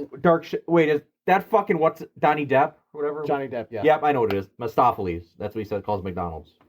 Yep. Yeah. See, I know. That's McDonald's. Because he's That's what looking at the giant golden arch, and Mistopheles. he's like, Mistopheles. It's McDonald's. Yeah. Yep. I like that one. It wasn't as funny as I thought it was going to be. I thought it was going to be laughing. No, it was but just a fun adventure. That's all it Mistopheles was. got me laughing more. I mean, number 4. Mhm. Now this one, remember when you talked about what if, how interesting take is vampires being the virus? That's this movie. It's called Daybreakers. Oh, that's my honorable mention. I completely forgot about that one. It's a mention. Oh, I'm like, I might be the only one that has Daybreakers because That's my honorable this is mention. just a rewatch of mine recently. Had I taken my list more seriously, might have made it. It was my number 10. Until Ethan Hawke, great cast. Sam Neill, the great Willem Dafoe. So you don't have one of these on your list. Okay. But it's a world where a bat started a vampire virus, and people are vampires now, and they crave blood, of course. So the human population is down to like 5%, and they're farming fucking humans for blood, and it's just a perspective of kind of. And one of the vampires, Ethan Hawke, wants to help humans and shit because he don't drink blood. He's trying to make a synthetic. I remember it. He's trying to make a synthetic blood. A proper Morbius? Yep. It was a very good movie. I really liked it. Very, very brutal. Are Very. you laughing in your head because I just said it? No. Okay. And it's fucking Willem Dafoe with a fucking crossbow. Just Something clicking in my head for something we already brought up. whenever there's a scene where he goes to meet with Willem Dafoe. 'Cause he's a vampire because the sun, just the right amount of exposure to the sun will cure you of vampirism. You become a human. That's part of the point of the thing is becoming a human again and shit. You're trying to find a cure. He's sitting behind a tree. You just hear his voice at first. Willem Dafoe's. I'm like, can Spider-Man come out and play? Every time he talks. Willem Dafoe, man. Every scene he's at Willem Dafoe. Oh, come on. You love Willem Dafoe, too. There's only one movie he's been in. I was wondering if Matt would know that one. I was like, it's newer. I think Matt would know Daybreakers. Lighthouse is the only Daybreakers movie is the he's one. in. I do not get. Did you see Daybreak? Oh, you must have It's on seen my it if it's honorable on your mentions. thing. Yeah. Like, that movie is way above my IQ level. Sam Neill plays a good villain, too. So that's his top 3 in some order. My number 4, right? Kind of got all out of order. I think I've got 4 left. Yeah. Blade 2 is my number 4. A little higher. Were you surprised for Daybreakers? Oh, okay, no, Daybreakers. I wrote. I'm losing track of certain things. My brain's going already, but yeah, that was my honorable mention. So it got pushed down because of our movie. Oh, That was the number 10. You know, had like I said, had I seen Sinners way before this list, it would have been on there. I've already stated where Sinners would be. It could be number 1, honestly, but we'll see when we get there. It would have beat out my number 1. Or in the very least tied it. I enjoyed my number 1 a lot, but I'm still going to put Sinners at 1. I can rewatch my number 1 I do. I watched my. a lot. I'm surprised I don't own it. That's the sad part. I own it. But 4. I'm gonna go I think we may have with. the same 3. Otherwise, I'm going to beat you to a gun, or your final gun. Blade. Okay. I said it was higher, so we're not going to talk about that one more. No, and mine was have Blade Dean 2. So say it's one like, more time, Scott. Best opening sequence. Best opening sequence. We're at 3. 3 is Yeah. Dracula Untold. Okay. Oh, hey, So I'm I going to tied- beat you to your final gun. Dean, I tied with you. So I'm going to jump the gun on your. I love the story of Dracula because the history of vampires being tied to Vlad Dracul, the Impale, is fucking great. I love that I history. love that region. I love that region. It's Slavic over there. That's just King Slavic over there. Romania, Serbia's over. That's King Slavic over there. If you love that, they actually did the full origin of his people. That and one of my favorite armors I've ever seen in a movie. That red, That I'm red like, armor? the dragon. The only time I've seen something similar is the Shadow Drow armor in BG3. That armor, I'm like, ooh. Skyrim does a little bit a good one too. With Skyrim's got a The pretty thing good- though about I that played movie Skyrim, that I but like, wasn't as heavy into. as brutal as he was, the real Vlad the Impaler. He was brutal. He impaled fuckers on stakes. He was brutal, but he was just looking out for his people. He wasn't evil. What he did created the legend of Dracula, for God's sakes. The man he was sold into slavery by his dad. His dad sold him and his brother into slavery by the Turks. And then after a while, he came back. This man offed his dad. It's like, I'm going to lead you now. And we're going to go to war with the Turks. Turks, you fuck you little ass country. After learning in child soldier slavery, Yep. all that type of shit, how to be a proper That's soldier. how the Turks built up their army. They'd take people from different countries, they'd conquer, and they'd turn them into soldiers. They're janissaries, where they're elite fighters. And Jay, There's the word. There's the word. And Jay, what ethnicity was the most janissaries? You're fucked up for that. Serbs. Yeah. Fun because fact. Your people are still bred to do that. Fun fact. That is a fact that Serbs are their favorite people to take for to be janissaries. Your people are still bred to do that. That's a fun fact. My grandpa told me that. You even started the World War because of it. Is that the word you're looking for? Janissary. Yes, janissary is what I was looking for. I didn't want to say child soldier. I wanted to look for child. Right. Janissary. Right. Because I say the word child soldier. I'm just happy even Matt had that one on his, because the Monsterverse kind of failed. But I think that's an underappreciated movie. I really like that movie. Who's the Luke Evans? Is it Luke Evans? I like Luke Evans too. Gaston. He's live action Gaston. Gaston? Yeah. I like I didn't watch that it. whole Beauty and the movie though. No. That whole movie, he refrains. don't drink blood. If you don't drink blood, the vampire's curse won't take effect. You'll be fine. But he has to bite her at the end to become a vampire and save him. I'm like, no. To save everyone. So I believe my number 3 is jumping the gun a little bit for him. Not sure if it's on your list, though. Yep. 30 Days of Night. Nope. Shit. Okay. No, see, my 3 tied with him, so I don't even have to say it. Yeah, well, I didn't know if it was your 1 or 2. I know it's his 1 or 2. No, my number 2 is going to get some shit from him. Not surprised. No, because he wasn't... In his clarification of vampire movie, he wouldn't put it in. Huh? It's not... Wait. My number 2. We'll wait. You Okay, can say yours first. Is it your number 2? My number 2? From Is- Dusk Till Dawn. Oh, so it's his number 1, I'm assuming? 30 Days of Night, or? Let's see. Well, where Why were... not? What's your number 2 there, sir? What was yours? You were Dracula until that's why we kind of... Okay. Yeah, Yeah, okay. number We looped 3. to that one. So, my number 2, previous number 1, is the Monsterverse without being a Monsterverse. Van Helsing. God damn it. It's in my honorable mention. I told you why. I know it was. I'm like... You said it wasn't on your list, so I knew it was. It was honorable mention. Overall movie, it's probably... I like it better than some of the movies that are on my list, but full-blown... I know vampires were the main villains, but Frankenstein was in there, and werewolves... Frankenstein was a good guy. I know. Frankenstein's a good guy. The way he was conceived was great. Yeah. It needs a modern remake. The It best really does. part of that movie for me was the werewolf transformation. Yes. That was the one. That was the one part of the CGI that actually looked good. All the other parts of the CGI looked where it needed an update. The babies needs an update. I mean, just the female vampires flying needed an update. Yeah. Oh God. Kate Beckinsale. When did that movie come out? That didn't need an update. No. That is Kate Beckinsale. When did Van Helsing come out? That's early 2000s, Early boy. 2000s. That's early 2000s. Jesus. 2000s? Why do we feel old saying that? That's early 2000s. 2004. Woo! Jay's like, fuck. He's broken thinking about that. No, because that makes a little sense. Directed by Steven. Oh my God. What?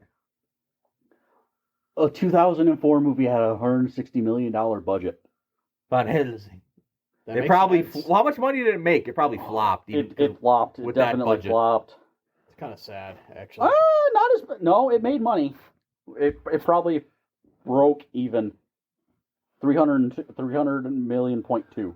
The funny And thing it cost about that... 160, you're pretty close to breaking even. The funny thing about that, though, I like their concept. Like, hey, you know the Abraham Van Helsing guy that's in the Dracula movie that's kind of just the guy in a suit giving them knowledge? Let's make him a badass vampire hunter with weapons. When you got them little disc saw things. I'm like... Dude, everything used in that movie. was Movie fucking based amazing. on Dracula, Frankenstein, and the Wolfman.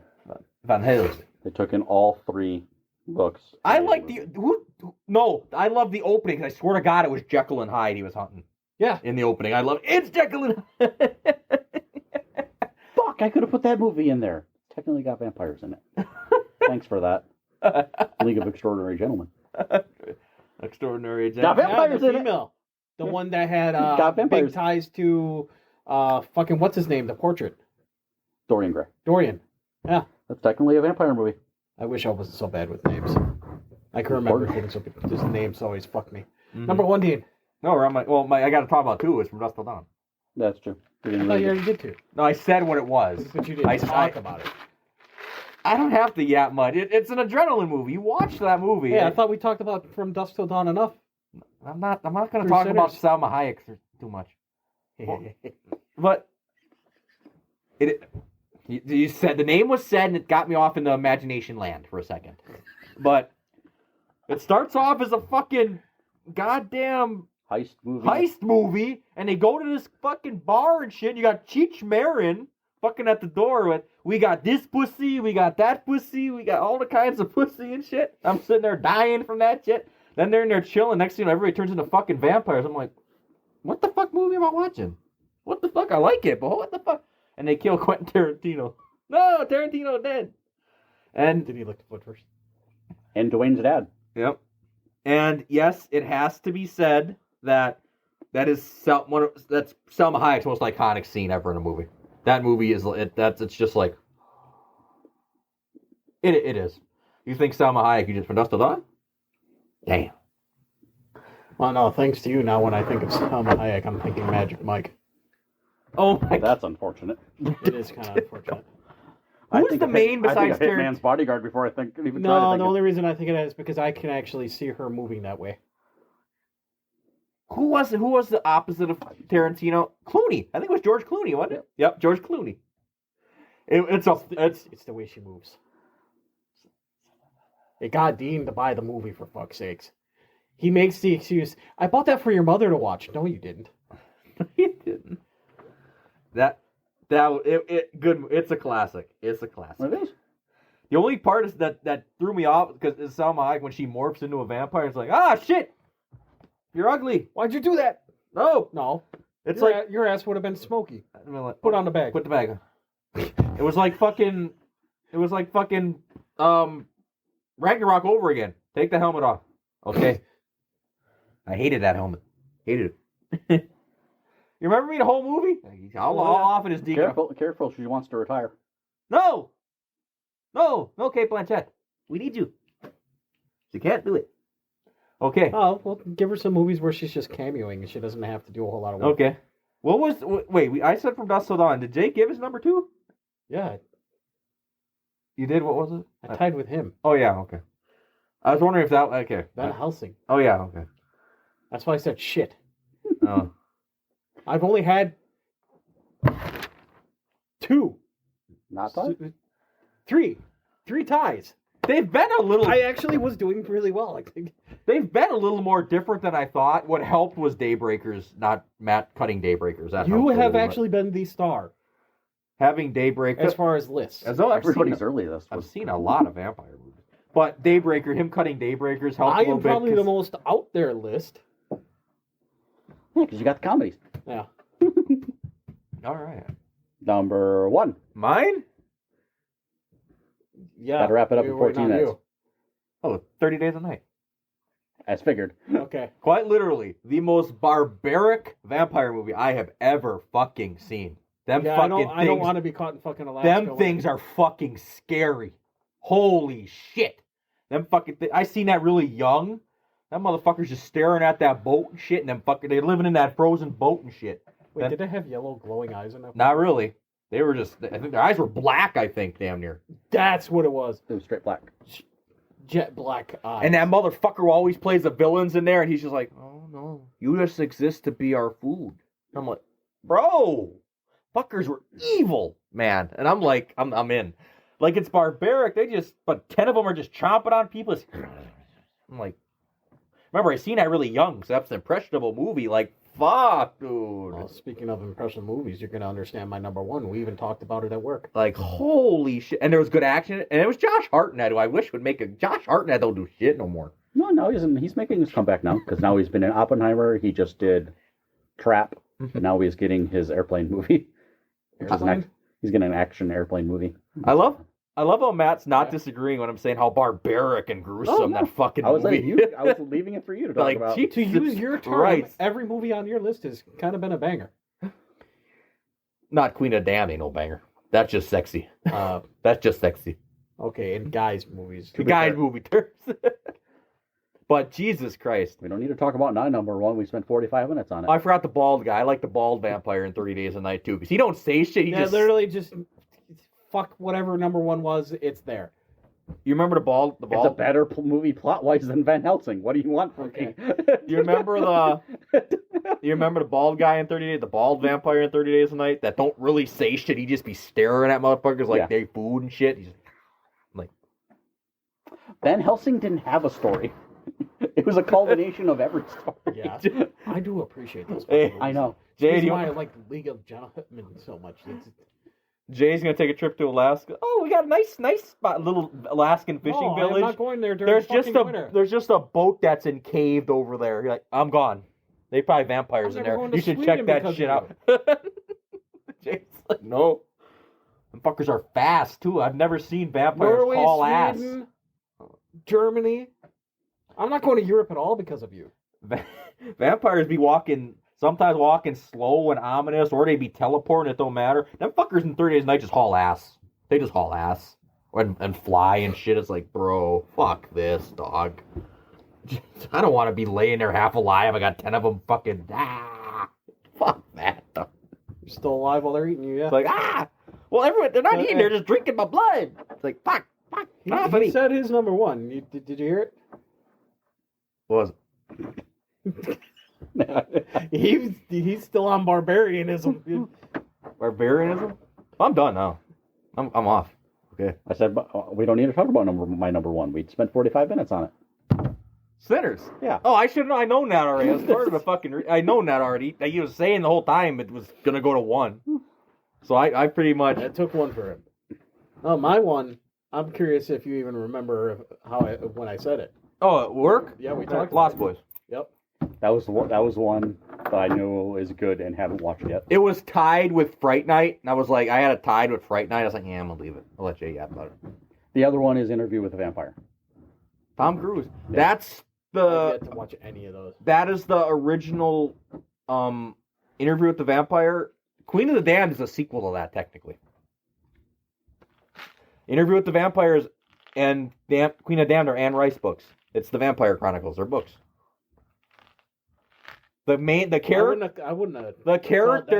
character in Interview with a Vampire that Tom Cruise plays, Lestat, he's the vampire in Queen of the Damned. But it don't follow the books very much. Well, that makes sense. But going Just because a vampire has a similar name, I wouldn't have fucking... Lost Boys has what I call impressionism.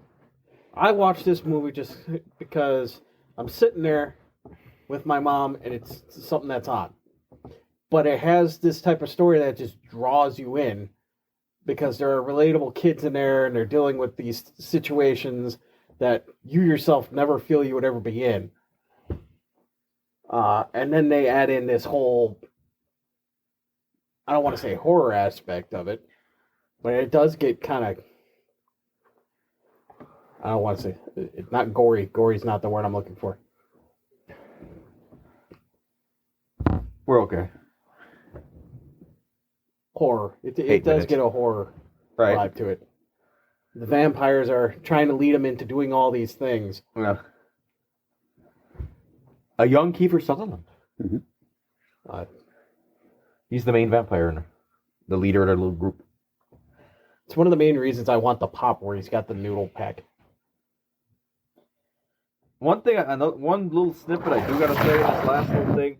Out of all the movies I said, none of these, cause vampire movies are meant to be horror movies. None of these scared me.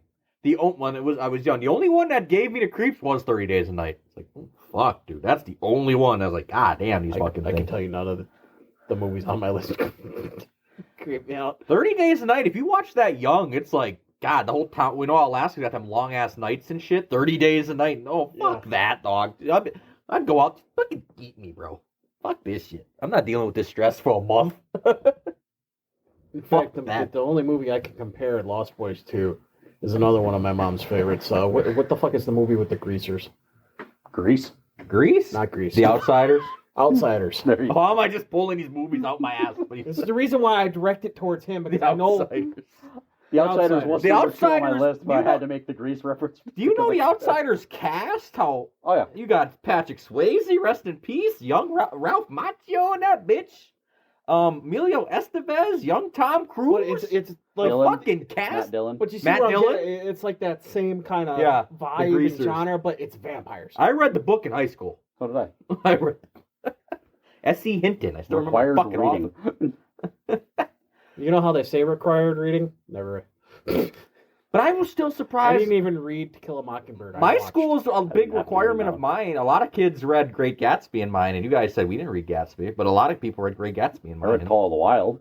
Those were one of the other ones I read. Okay, in elementary school, it was Call It a Wild. I did read that one because it was actually... I read Outsiders in It elementary piqued school. my interest. In high school, I got like Frankenstein and Gulliver's Travels and all that stuff. I would have loved that. That was high school. You know what my I elementary didn't get that. You know what my elementary school books were? Scary Stories to Tell in the Dark, More scary stories to tell in the dark. Even more scary stories to tell in the dark. You know, it's kind of sad you still only got one movie of that. They confirmed a sequel. I don't know when it's going to come, but they confirmed one. I love that movie. Well, we better wrap it up. Yeah. Do we have anything to say? No, I don't even know what our next episode is. Thunderbolts. Is it Thunderbolts? Thunderbolts. Which Matt could have to bring up some Marvel criteria. We yapped about Daredevil already, so... Unless we record a D&D session, it's Thunderbolts. I'm not recording a D&D session. Oh, come on. Never. I don't even have to pause it when JJ goes out. We still yap. Never gonna happen. It's like we still yap. We still fucking yap. Well, So the only thing we have for our fans, if we have any, The Philippines. I'm always to look forward to is the Thunderbolts. And Harry Potter will happen at some point. not anymore. You're still Why not teasing him. anymore? You're still Too late. teasing him. Oh, now he's done. Now What he's the done. No more Harry Potter. He watched Harry Potter, and then he's like, no, are we doing this? We doing this? No. Killed it. I was No, ready. he's the boy who lived. Depends on which mythos you're believing in. It's Harry Potter. He lived. Harry Potter. All right, folks. All right, folks. We're calling it here. Calling it. Have a good night. Matt's dying on us anyway. Literally. He just went quiet. Yeah. Pretty good. The silence. Have a good night, everybody. I've always been dead inside. Oh.